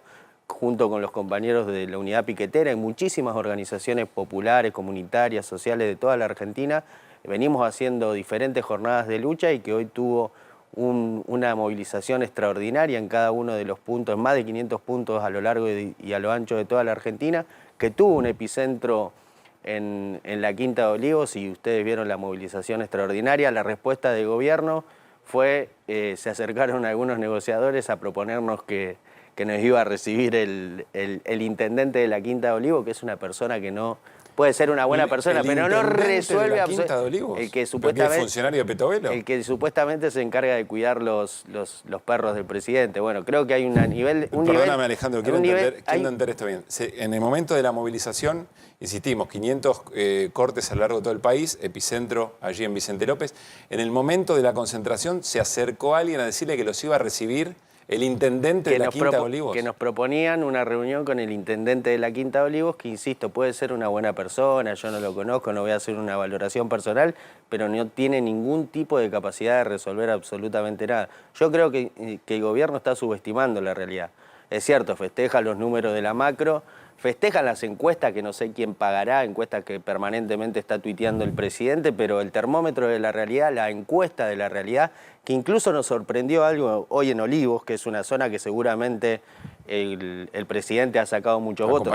Claro, que acompañó. Hoy nos pasaba que no solo los automovilistas que no podían pasar, sino los colectiveros y mucha gente que se acercaba a los balcones con banderas de Argentina, a aplaudirnos, a darnos aliento, porque bueno, se veía que íbamos de una situación conflictiva porque estaba la policía preparándose para recibir la movilización. Bueno, creo que hay una subestimación de la realidad, nuestro termómetro de la realidad cuando vamos al barrio, cuando hablamos con un compañero que participa en una asamblea en una fábrica, que no solamente discute su problema salarial, sino que también se discuten los problemas concretos que van apareciendo en cada una de las familias, porque este modelo económico ha atacado sistemáticamente el bolsillo de todos los trabajadores, porque tenés un aumento en la luz, tenés un aumento en el gas, tenés un aumento en los alimentos, tenés el congelamiento de los salarios, vas a tomarte un colectivo, un tren, un subte y sale una fortuna. Bueno, hay un deterioro económico que inevitablemente va a llevar a una situación de conflictividad y que se ve en estos 5 meses se vieron la cantidad de jornadas de lucha, de movilización. A ver, Eduardo, ¿coincidís que el gobierno está subestimando lo que está pasando en la calle? O mejor, que no tiene un fiel registro de lo que está pasando en el territorio. Pues, yo más me inclino por la palabra subestimación, no registro, porque registro es imposible no tenerlo. A no ser que vivas en Marte, porque tenés una enorme movilización educativa, tenés un enorme día del 1 de mayo con enorme cantidad de trabajadores en la calle, tenés las movilizaciones nuestras. Bueno, vos podés ignorar la realidad, pero la realidad está ahí. Es subestimación, lo que, como bien dice Alejandro. O sea, ve lo que pasa, sabe que hay, pero cree que no le afecta, que no le impacta. No sé si cree que no le impacta. Es un gobierno muy particular, es un gobierno que es capaz de llegar, una cosa que se va a discutir en el Senado, de sacarle la obra social a una persona que tiene un plan social. El monotributo social. ¿Qué significa eso para una familia, para una persona? Bueno, es la obra social y el aporte jubilatorio. Es central. ¿Cuánto es del gasto eso? ¿Quién recibe el monotributo social? Las personas que tienen un plan social. Y tienen una obra social a través de eso. El Senado va a eliminar el monotributo social. Lo va a tener que pagar la persona que no puede comer. 600.000 casos. Es muy criminal. ¿Cuánto, eso. Hernán, perdón? ¿600.000 casos? 620.000, para ser precisos. Es criminal, es una política de alguien que es perversa. Es decir, ¿a quién está afectando esto? Cuando vos tenés que pensar a quién afecta esto. Si alguien debe pensar cuando lo pone, hay que sacar el monotributo, alguien debe pensar a quién afecta. ¿A quién afecta? A una persona que cobra un plan social afecta. ¿Cuánto es el monto de eso? Lo debe tener en presupuesto nacional, 0,0001. No sé qué, nada. Es poco significativo, me parece que tiene que ver con otra medida que también está en la ley, que es la eliminación de las moratorias, porque lo que te impide es son que complementarias. Vos, como monotributista social, te consideren los aportes, no pagues, digamos, el compensatorio, pero acumulás años, con lo cual el día de mañana te podrías jubilar. Y me parece que eso para el gobierno es un problema. Lógico, es un problema que haya más jubilados, pero es una persona que está trabajando y hace aportes. Claro. Trabajaba y hacía aportes. En eso consistía el programa. ¿Por qué le sacás el monotributo? El monotributo social. Alguien que tiene una obra social con eso y aporta para su jubilación. Inclusive va en contra de la moratoria. Claro, lo tiene que aportar el Estado, por eso. Pero es insignificante. Entonces ahí tenés algún grado de crueldad de alguien que no le importa. No me importa si la gente sufre. Ya lo hemos visto en otros casos. Cierres de institutos de atención a personas con enfermedades terminales, cosas que vos decís incomprensibles. ¿Por qué hacen esto? Pero a ver, Eduardo, voy a Hay algo un nivel que de crueldad, pero déjame terminar el concepto. ¿Por qué hay un nivel de crueldad? Porque hay una idea, hay un concepto. Ojo que este señor y sus amigos tienen una idea. Quieren destruir la organización popular. Quieren, y ellos lo dicen, quieren volver al 1900. ¿Qué pasaba en el 1900? No había sindicatos, estaban empezando a construirse los sindicatos. No había derechos sociales. Es el mundo ideal para los capitalistas. Para este hombre que reúne a los capitalistas más importantes de la Argentina, los alaba por evadir impuestos. Bueno, el mundo ideal para un empresario, para un gran empresario, es que no haya derechos laborales, que no existan los sindicatos y que cuando el trabajador esté despedido en el barrio no se puede organizar. ¿Qué es lo que hacemos nosotros en los barrios? Organizar a los trabajadores que están desocupados. Porque ¿qué organizamos nosotros? Trabajadores. Hoy un periodista me decía, o pseudo periodista, no le puedo decir porque mejor no digo el nombre, y ustedes no son trabajadores. ¿Cómo que no son trabajadores? ¿De dónde venimos? ¿Qué somos? ¿Ladrones? Somos trabajadores desocupados. Que en algunos casos hemos constituido alguna cooperativa, hemos logrado construir nuestro propio trabajo, tenemos una capacidad enorme de inventiva para desarrollar actividades que no se le habían ocurrido a nadie, pero siempre somos trabajadores. Entonces hay una idea perversa del gobierno y muy, muy profunda, que es destruir las organizaciones populares. Ese es el concepto que me parece más importante de fondo. Quieren destruir los sindicatos, quieren destruir las organizaciones populares, que mirá, hay un problema gravísimo, que siempre lo hablamos con Alejandro cuando tuvimos las reuniones. Lo que está ocurriendo en los barrios es que al desaparecer lo que era la organización de los pibes, de la familia que traía al nene al comedor, pero además hacía apoyo escolar, de la construcción de viviendas que se hacían con muchas cooperativas, es decir, de la comunidad que en el barrio... de comunidad. ¿Cómo? Claro. Todo eso desaparece cuando destruyen el programa Potencial Trabajo. Yo no soy alabador del programa Potenciar Trabajo, tengo muchas críticas, pero de eso lo destruyeron. Es decir, desapareció. ¿Y quién avanza en el barrio entonces? Porque el Estado no puso ahí un club social, para concentrar ahí el trabajo social. ¿Quién avanza en el barrio? ¿Hace falta que te lo diga? No, los narcos. Los narcos. Y lo hablamos siempre con Alejandro. Hernán, sé que tenés pregunta, perdóname, pero no quiero perder esto, porque el gobierno lo hace con cierto apoyo de un sector de la sociedad que cree que efectivamente hay gente que prefiere un plan a ir a laburar, o que eventualmente ustedes son dirigentes que reciben algún rédito, que se los llevan para la organización y que viven de la administración de los planes. Hay un sector de la sociedad que efectivamente cree eso y probablemente legitima y hasta certifica que es una acción correcta pelear contra las organizaciones populares. Esto lo reprimir, inclusive. Lo ven, reprimir también. ¿Ven que se mantiene eso? ¿Ven que con el deterioro y con que quizá un sector de la clase media empieza a sufrir también el ajuste, esa legitimidad empieza a caer o no? ¿O tienen que pelear contra eso también? A ver, me parece que hubo durante mucho tiempo una campaña de estigmatización, que este gobierno en realidad se monta sobre una campaña de estigmatización, que no es nueva, que empezó por diferentes sectores de la política, de los medios de comunicación, pero creo que en concreto el gobierno lo que tenía era una decisión de avanzar en un proceso de ajuste en la política de barrios populares, en la política de unidades productivas del Potenciar Trabajo, en el Potenciar Trabajo, en los comedores comunitarios, y lo que hizo fue construir un relato a partir de una decisión que tomó y después empezó a decir que los compañeros y compañeras son todos vagos, que son todos delincuentes, que no trabajan, que van a patadas a las movilizaciones. No, señores, en los lugares más democráticos, en donde más se discute de política, de discusión, de la realidad del barrio, de la realidad del país, es en las organizaciones populares. Nosotros nos pasamos haciendo asambleas en cada barrio, incluso para tomar decisiones. ¿Por qué nosotros vamos acelerando el plan de lucha? Porque también hay una demanda de los compañeros y compañeras en cada asamblea, en cada barrio, en cada unidad productiva, en cada comedor, de que la situación es crítica. Miren, ¿qué les cuentan? Déjame contarte una cosita porque para graficar la gravedad del problema que tenemos hoy en la Argentina. Hoy en los comedores comunitarios, por ejemplo, en el comedor que tenemos en Constitución, que van más de 3.500 personas, que está a cargo del compañero Sánchez, que es el cartonero del Papa, seguramente lo conocen, hoy la situación es que van pibes que se cagan a cuchillazos, porque no alcanza la comida y el gobierno dice que resuelve los problemas dándole algunos convenios a algunos sectores, que bienvenido sea, que aumenta la tarjeta alimentar, que bienvenido sea, pero la realidad es que... Se pelean a cuchillazos sí, para poder... porque la gente no come. Miren, a nosotros nos pasa que van el viernes a comer al comedor, el comedor funciona lunes, miércoles y viernes, y vuelven a repetir, aparecen los mismos compañeros el día lunes y nos dicen, che, necesito repetir porque comí el viernes. Fue la última vez que metí algo en la panza. Y nos pasa que nuevamente vemos los barrios más humildes, que la gente está revolviendo la basura. Y pueden ir a cualquier barrio popular de los más humildes y que lo van a ver. No es una cuestión de relato ni una mentira, es una cuestión objetiva. Entonces, creo que hay una gravedad importante en términos de situación social que, sumado a lo que dice Chiquito, que es así, que hoy el narcocrimen es mucho más organizado, mucho más estable, mucho más extendido. Nosotros hemos cerrado muchísimos lugares en donde se hacía falopa o vendían falopa y lo hemos transformado en centro comunitario. Porque ahí donde no hay nada aparece un militante popular que organiza la salud, organiza el trabajo, organiza el alimento, organiza los problemas que tienen los compañeros en términos de educación. Bueno, todo eso cuando vos lo destruís, lo único que permitís es que avance el narcotráfico. Hernán.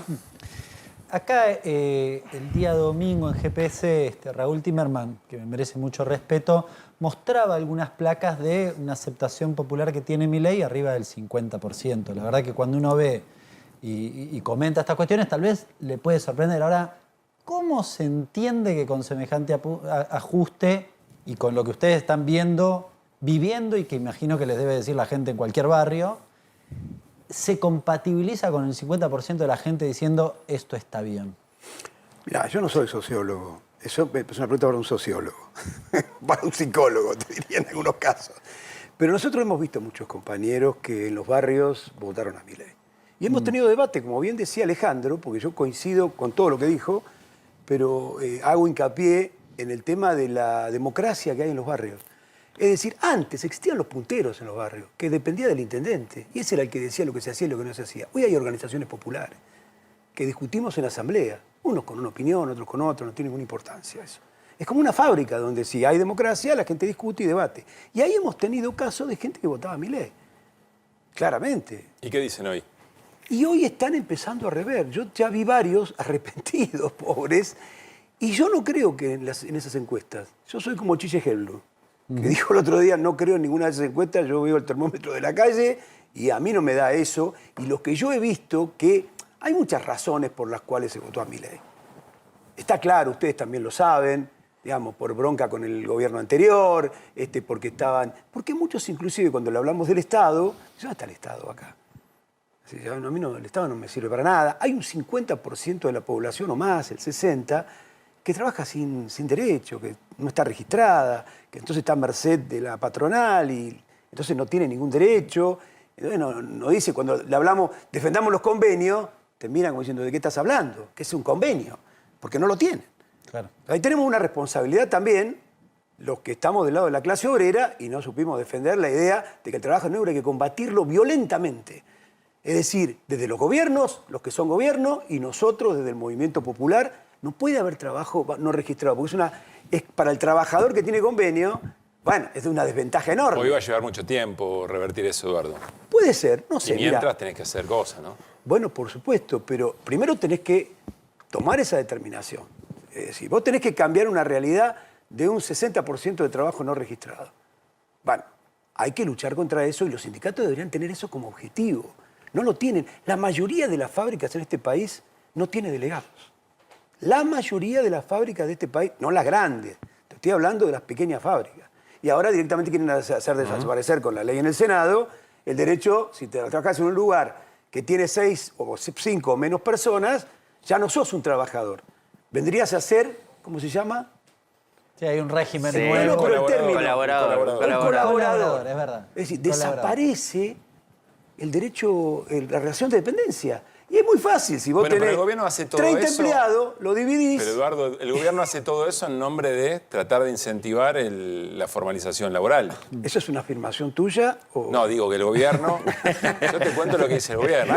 El gobierno hace todo eso, casi sería una afirmación. No, el gobierno hace todo eso porque es muy claro en el sentido o en el planteo que hace y que le hizo a los empresarios. Hay que hacer tabla rasa de los derechos laborales. El salario tiene que ser lo más bajo posible. En una cosa que va a salir mal. Claramente, lo dijo ¿Qué quiere recién. decir que va a salir mal? Quiere decir que va a salir mal, que el país se va a destruir con esto, que va a ser mucho más colonizado, que se va a abrir al saqueo de los recursos que todavía tenemos, como ha venido ocurriendo lamentablemente en los últimos años, y entonces tenemos un problema, que va a ser que tenés salarios bajísimos, que cae el poder de compra y que el país así no va a salir esta adelante. discusión se da en los barrios, en las asambleas. ¿Y qué les dicen aquellos que votaron a Milei cuando Bueno, ahora están en una crisis. En su momento decían, no, viene Milei y va a dolarizar, así que nosotros los 78 que son ahora van a ser 78 dólares. Entonces vamos... Bueno, nada de eso ocurrió, entonces ya no, era mentira. Era mentira, era el concepto. Ahora la crisis y el ajuste lo va a pagar la casta. Y lo están pagando los compañeros que hoy tenían que haber cobrado y no cobraron el plan social. Boni, yo vi hoy, yo vivo en Vicente López, así que escuchaba los gritos de la avenida. Lo molestamos un poco. ¿Eh? Lo molestamos un poco. ¿Por qué no me molestó? Digo, por la ruta que No, se porque cortaba. yo vengo de formación gremial. Bien, vamos. Quédese tranquilo. Vamos. No, Como el colectivero y le digo- que le fueron a poner el micrófono. No, pero escuché de 4 cuadras un grito de la avenida Maipú que decía, andá a comer polenta. Y digo, ¿qué pasa acá? Andá a comer polenta. Y digo, ¿de qué viene? Prendo la tele y veo que era la pérdida de algún vecino con... Bueno, mi pregunta tiene que ver con vecinos, esto. como dice Alejandro, que sacaban la banderita. No, por eso, déjeme hablar un poco. ¿Cómo hombre, no? qué Ya es difícil que es este larguero, programa. Cerolini, Bueno, si encima lo Cerolini interrumpe, es por larguero. favor. el tema es así, Título. Silvia Sarabia, la escuché hablar. Sí, Como claro. yo soy de los que ve el vaso medio vacío de Milei, no el medio lleno, que Bien. yo creo, me asombró lo que dijo la muchacha esta, y me dijo como que había un Compañero. cambio en estos 5 meses. Hoy en la marcha sobre Avenida Maipú, que mire que ahí Milei ganó mucho mejor que la capital, Claro, lógico. en nuestro barrio. Bueno, entonces, me decía que había un cambio de relación de la gente con Sí. ella.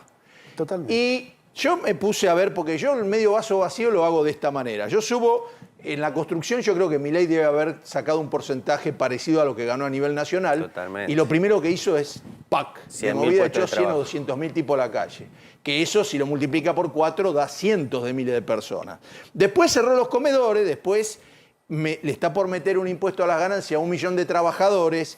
Después empieza que los comercios y los negocios y las empresas reciben tarifas que no van a poder seguir funcionando. Me parece que el club de amigos se le va a ir achicando rápidamente, porque está golpeando de a miles y miles de personas. ¿Eso usted cómo lo nota en el cambio? Porque los primeros días, cuando usted marchaba sobre la 9 de julio, le decían de todo. ¿Hoy usted nota un cambio en la gente? Sí.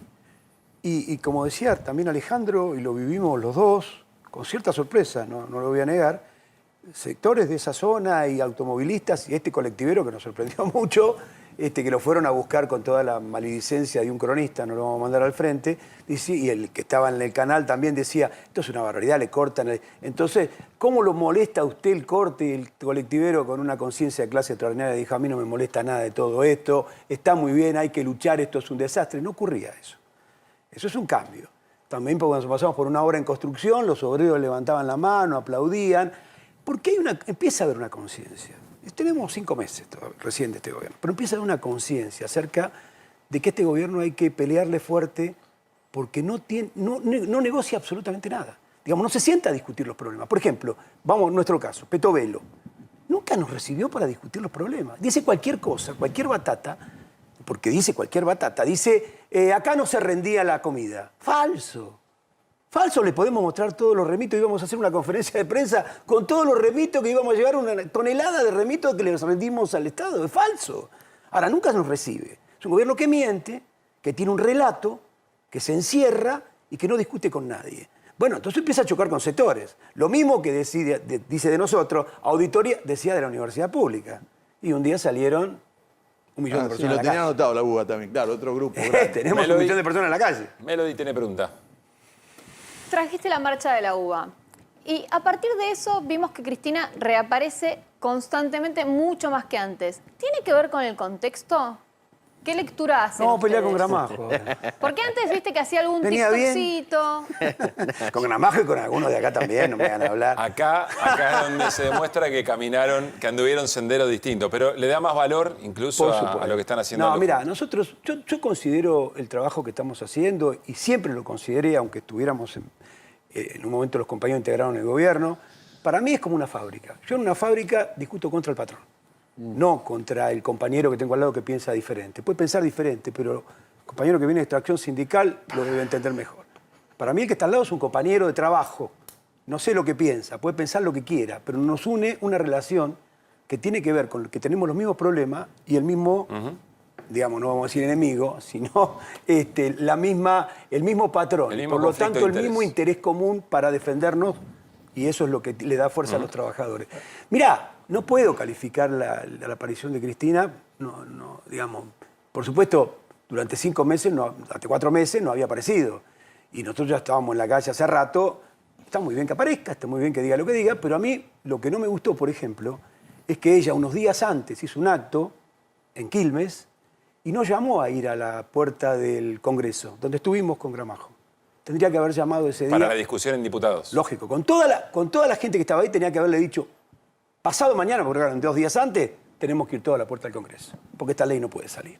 Porque en serio, la oposición se va a dar en la calle. Se va a dar en la calle en este país, como pasó con la movilización educativa, que hasta transformó el discurso de Milei. Empezó a hablar de que le vamos a dar plata, empezó una negociación. Pues sí, en la calle la presión sobre lo que Totalmente. pasa adentro. Totalmente. No es lo pasa mismo en el que haya Parlamento marchas. y lo que pasa con el gobierno.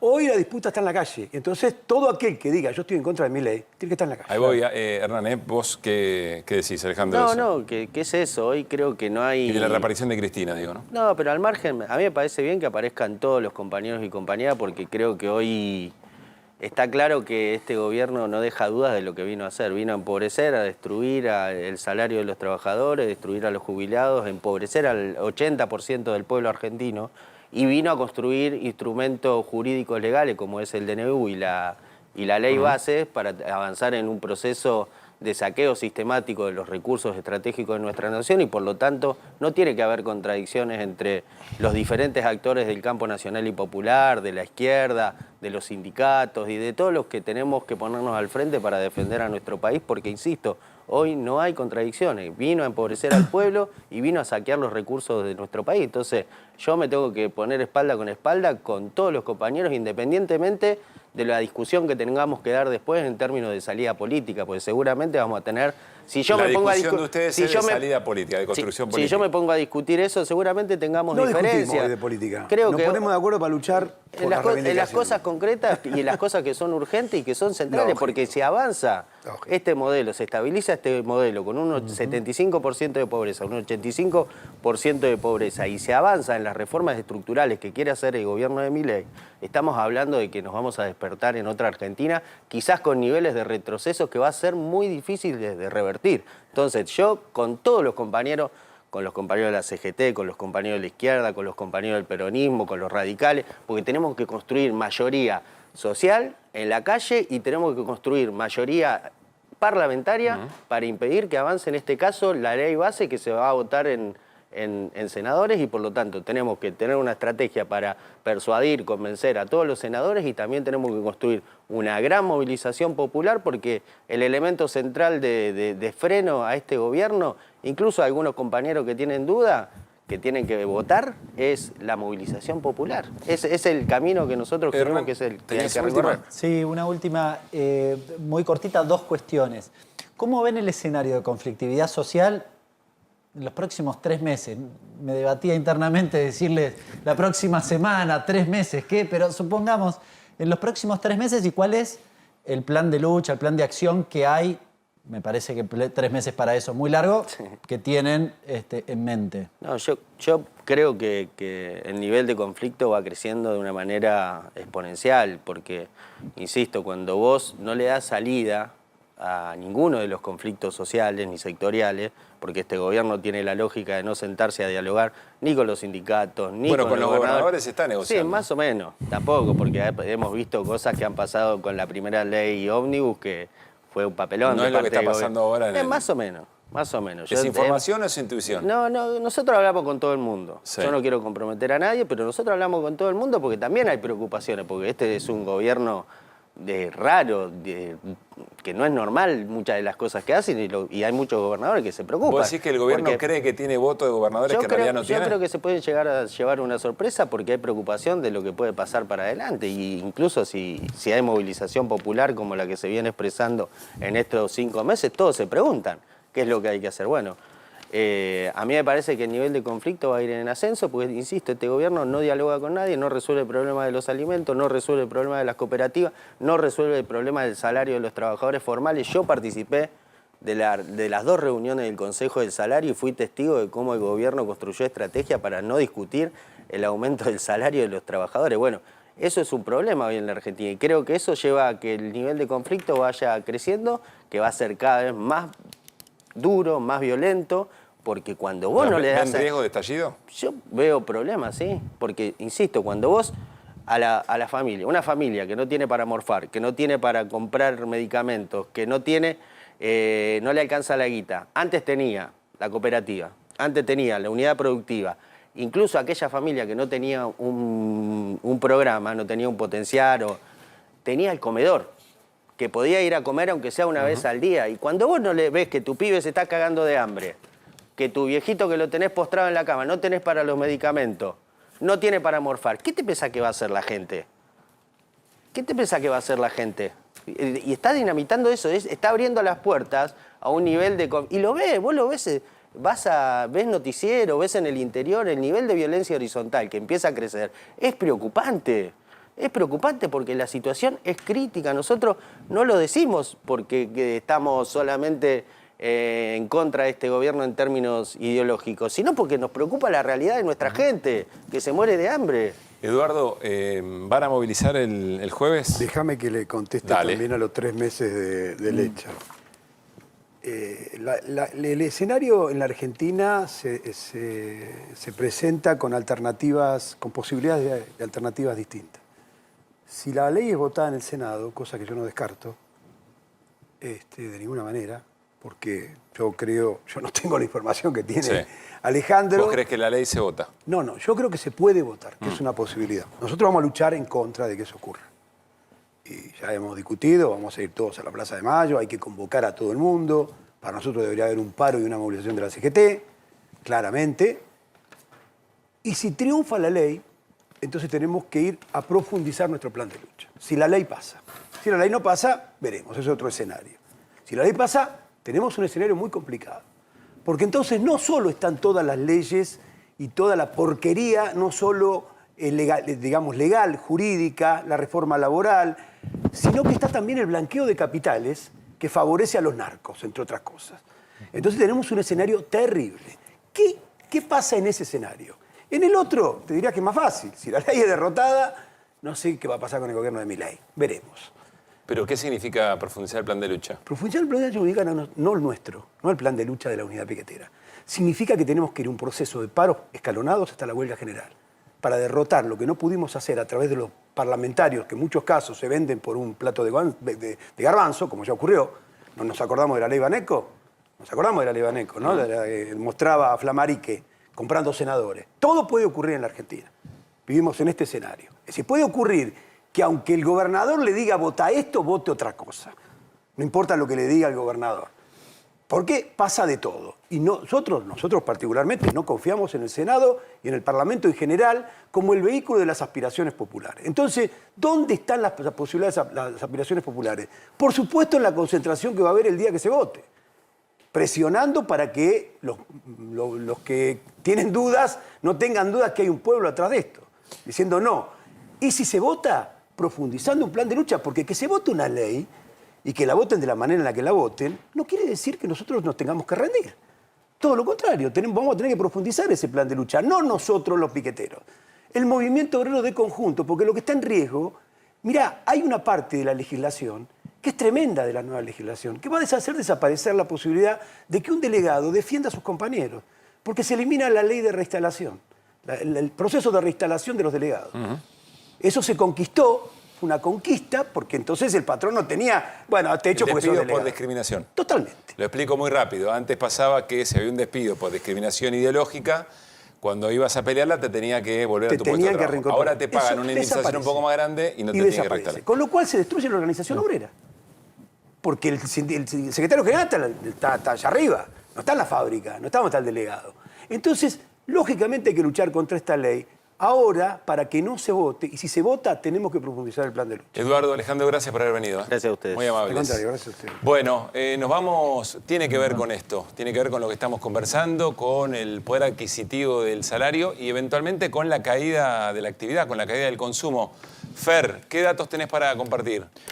Bueno, ahí tenemos alguna placa que, a ver, estamos viendo, acá estamos. Bueno, la CAME, la Confederación Argentina de la Mediana Empresa, que no es ninguna organización combativa, anunció que las ventas pymes cayeron de manera interanual el 7,3% y que en el primer cuatrimestre acumulado han caído el 18,4%. Es decir, que de lo que se compraba antes, hoy se está comprando casi un 20% menos. Es decir, si la gente compraba 5 Coca-Colas, hoy compra 4. Comparado con el primer cuatrimestre. Con el primer cuatrimestre del año pasado, que es lo que importa, porque empezaron los de La Libertad Avanza a decir, mirá, está rebotando porque comparan con el mes anterior. Vos no podés comparar con el mes anterior nada, porque todos los años hay meses que son superiores al anterior. Generalmente marzo es superior a febrero, porque la gente está de vacaciones y no consume. Sí, cada mes tiene su dinámica. Bueno, tiene su dinámica. Entonces eso realmente correrlo.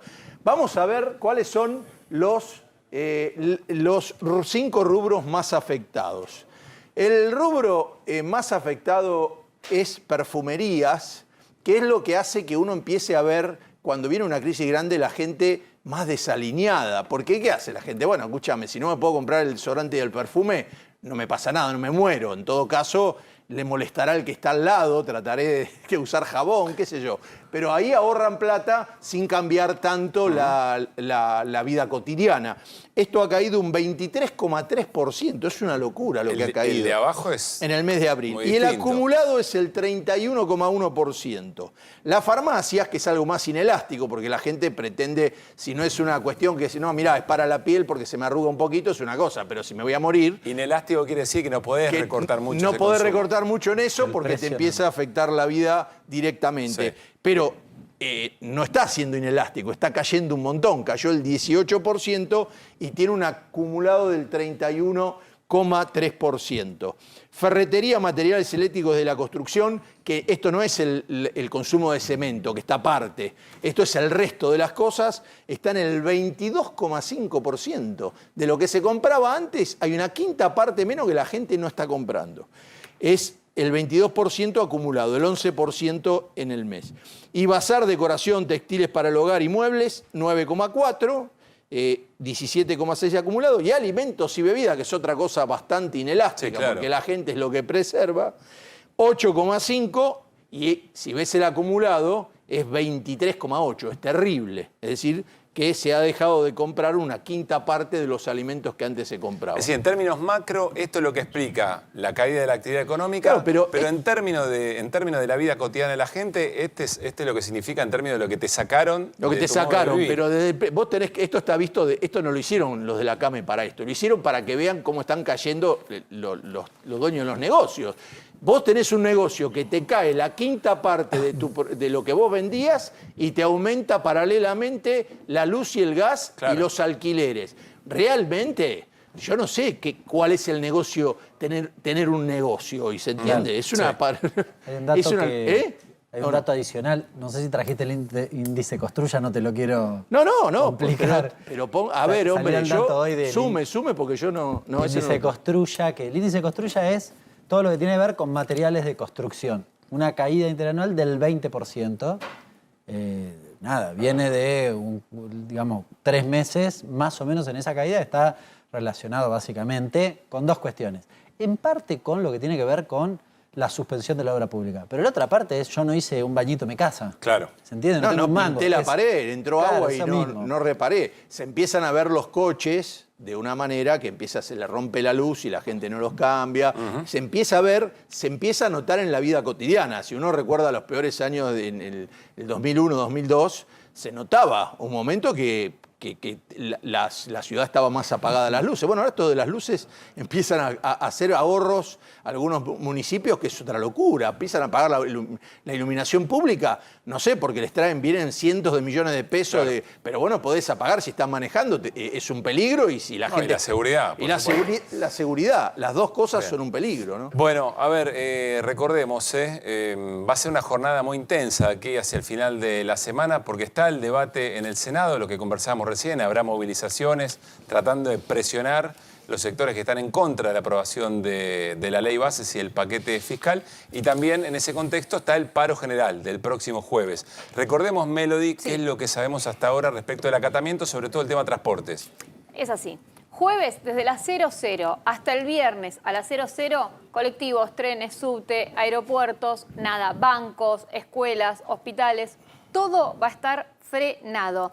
En comercio también se espera que haya supermercados grandes cerrados, a mí me sorprendió esto, y centros comerciales, quizás también algunos shoppings. También hay que tenerlo en cuenta, porque se esperan más de 500 cortes, se prevén que habrá más de 500 cortes en todo el país, por todas las organizaciones sociales que también van a estar en las calles. Recordemos, es un paro, la CGT decidió un paro sin movilización, pero hay algunos sindicatos un poco más combativos o que creen que efectivamente tiene que haber una presión en la calle respecto de lo que se está votando en el Congreso, que van a estar allí, porque además en ese mismo jueves el plenario de comisiones que está tratando la ley bases y el paquete fiscal va a estar buscando dictaminar, con lo cual va a coincidir con eso también, además de lo que nos contaban Gramajo y Beliboni de las organizaciones sociales.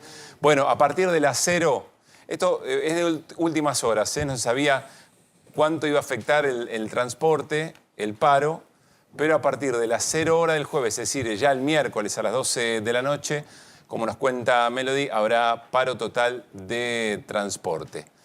insisto, en una semana que va a ser realmente muy, pero muy intensa.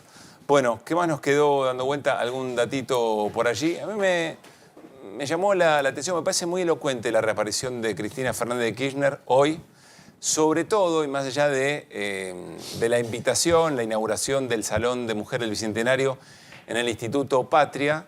A mí me... Sobre todo, Boyfer, sobre todo, ¿dónde hizo hincapié? Hizo hincapié nuevamente, del mismo modo que lo había hecho en Quilmes, en el tema tarifas. Sí. En el tema tarifas. Es más, dijo del ministro de Economía, Caputo, que había reperfilado una deuda en pesos durante el gobierno Macri, que ahora estaba reperfilando incluso la tarifa eléctrica respecto a lo que el gobierno le debe a Camesa, pero también que está pateando para adelante para que no solamente, dice Cristina Fernández de Kirchner, por el tema de la inflación, sino porque son impagables las tarifas. Le parece, se le puso parecido a lo que pasó Macri, que en un momento, cuando aumentó el 5.000%, la gente dijeron, esto es impagable. Entonces, se están dando cuenta que algunas cosas que estuvieron Esto sumando... es más profundo. No, es más profundo, pero hay un momento que hacen los números y me parece que no lo van a poder pagar. Yo a Cristina la veo haciendo política. Yo, para mí, está perfilándose para los próximos años, sin dudas, a volver a postularse a algo, sin dudas. Está haciendo política. Es una persona que está haciendo política. Pero por eso va de suyo, claro. Cualquier reaparición de Cristina es una acción. Nunca dejó de hacer. Pero hablar de las tarifas, cuando estás hablando del Bicentenario de las mujeres, podrías estar hablando de las mujeres importantes de la historia, me parece que es más hacer política que realmente presentar lo que quiere presentar. Bueno, yo comparto, creo que además eligió el momento. Y en la referencia de la cuestión energética hizo dos reflexiones. Una es el aumento sideral. Mira, el titular de Infobae de hoy, las facturas de gas llegarán desde este mes con aumentos de hasta 1000%, pese a que se postergó la quita de subsidio. Sí, por eso está si le ponen diciendo, eso, chao, che, acá va a haber un lío importante, porque además eso se va a ver reflejado en la vida económica de muchos comercios, de muchas pymes y demás, y probablemente también tenga impacto en materia de precios. Pero la segunda cuestión que también sucedió hoy es que se conoció finalmente que la Secretaría de Energía, en realidad se firmó ayer, se conoció hoy, la Secretaría de Energía le ofrece a las petroleras esa deuda que supuestamente no estaba, pero que dio origen al superávit, te estamos hablando al menos 1.200 millones de dólares, y le dijo, bueno, te voy a pagar la mitad, pero además te voy a pagar con bonos en dólares, dice Cristina, la deuda era en pesos. ¿Para qué dolariza de nuevo? Que además hace una referencia, para mí muy acertada, el régimen de grandes inversiones te va a dar menos dólares porque te da libre disponibilidad, lo dijimos acá hace algunos días atrás. Los traes y te los puedes llevar, no lo tenés que dejar acá. No, pero dijo ¿Cómo le eso, vas a pagar al fondo y cómo le no. vas a pagar la deuda que estás dolarizando entre el BOPREAL y lo que estás dolarizando de esta forma? Estás acumulando más deuda en dólares, moneda dura, que a vos te cuesta conseguir. No vas a poder pagarle a los bonistas y al fondo. Y acá dijimos que la frase esta de que estuvo haciéndose el gracioso en el Yao Yao Milei, cuando les dice, si se la fugan y compren, son fugadores, lograron evitar al fisco, los felicito, son héroes y si pueden ir al Blue. El Fondo Monetario quiere cobrar 40 y pico de mil palos. Si vos no cobrás nada, más allá después de la legitimidad de la deuda esa, los tipos la plata la pusieron. Entonces te van a decir, che, ¿y de dónde vas a sacar si no le cobrás a nadie? Y si entran capitales de esta naturaleza, que no tienen ni que pasar por acá con la plata, ¿de dónde sacás la plata? Alguien no va a cobrar. O no va a cobrar el fondo, o no van a cobrar los bonistas, alguien no va a cobrar. Es camino al default. A ver, ¿me das un poco más de Cristina Fernández de Kirchner hablando de tarifas hoy en el Instituto Patria? ¿Qué es lo que tenemos para compartirlo? Cristina y tarifas, a ver. Suspendieron los aumentos de las tarifas previstos a partir de mayo. Bien, ¿por qué? Simple. Dijeron que era por la inflación, no, era porque iban a ser impagables para la gente. Para que tengan una idea, cortito la voy a hacer.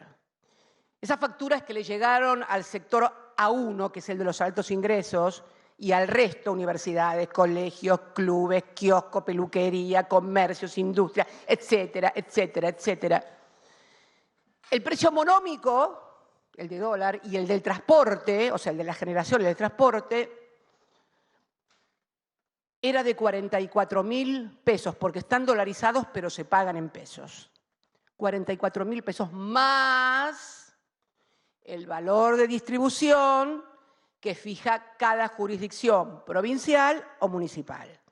Esas son las facturas que pagaron los que tienen A1 y todos los comerciantes industriales de nuestro país. ¿Saben a cuánto se informó que venía a partir del 1 de mayo Camesa? Todavía no ha sido aprobado por la Secretaría de Energía el valor del monómico y transporte, sin ir a distribución, 98.000 pesos. O sea, por ejemplo, el otro día alguien de Mercedes me contaba que un restaurante de Mercedes le llegó una factura de 1,5 millones en Mercedes. ¿Cuántos platos tenés que vender? En la cuenta que estaba planteando Fernando, para un comercio que le llega una factura así, ¿cuánto tenés que vender? Y imposible trasladarla a precio en un momento en que tenés además bolsillo más flaco. Esta zona de Palermo, ¿vieron lo que era y lo que es hoy? Nada que ver. Hernán, entiendo lo de las facturas millonarias, después hay una cuenta que hace Cristina, que es esto que vos decías, de pasar a dólares, esa factura se paga en pesos. Sí, claro, en realidad hace un análisis un poco más complejo que dice, bueno, la boleta tiene 3 porciones. Sí.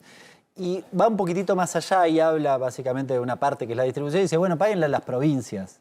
Complejiza un poco el análisis, pero en definitiva ya lo había dicho, y retomo algo que mencionaste vos antes, lo había dicho en Quilmes, vas a tener un problema, la sociedad va a tener un problema con esto, hasta posterga los aumentos, justamente porque se da cuenta que eso es impagable para la sociedad. Nosotros venimos diciendo acá, algo tiene que pasar. ¿Esto significa que va a haber estallido? No. Algo tiene que pasar en el sentido de que si aumentas la tarifa en ese nivel, el nivel de actividad que recién mencionaba Cerolini no se va a recuperar. No va a rebotar nada. Y eso significa despidos. Algo tiene que pasar. No digo ni bueno ni malo. Digo, así como vamos, cosas van a pasar. Diría más bien no muy positivas. Al menos si seguimos así, ¿no? Muy bien, bueno, nos estamos yendo. En A24 llega Babi Echecopar para hacer Basta Babi y nosotros mañana a las 9 de la noche para encontrarnos haremos equipo de Noticias. Fer, que pase bien, ¿eh? ¿Está cansado o no? No, bien, estuve nadando hoy bien. Muy bien. Me agarra un poquito de sueño, pero después me recupero. Te deja claro. Bien, para cerrar recordemos que tuvimos el gusto de escuchar a Franco Torchia, que los discursos de odio matan y que tenemos que tener responsabilidad todos desde los medios de que se comunique y que se amplifique. Hernán, querido, hasta mañana. Hasta mañana, yo estoy cansado. Sí. Pero no le preguntó. Nos reencontramos, pasen.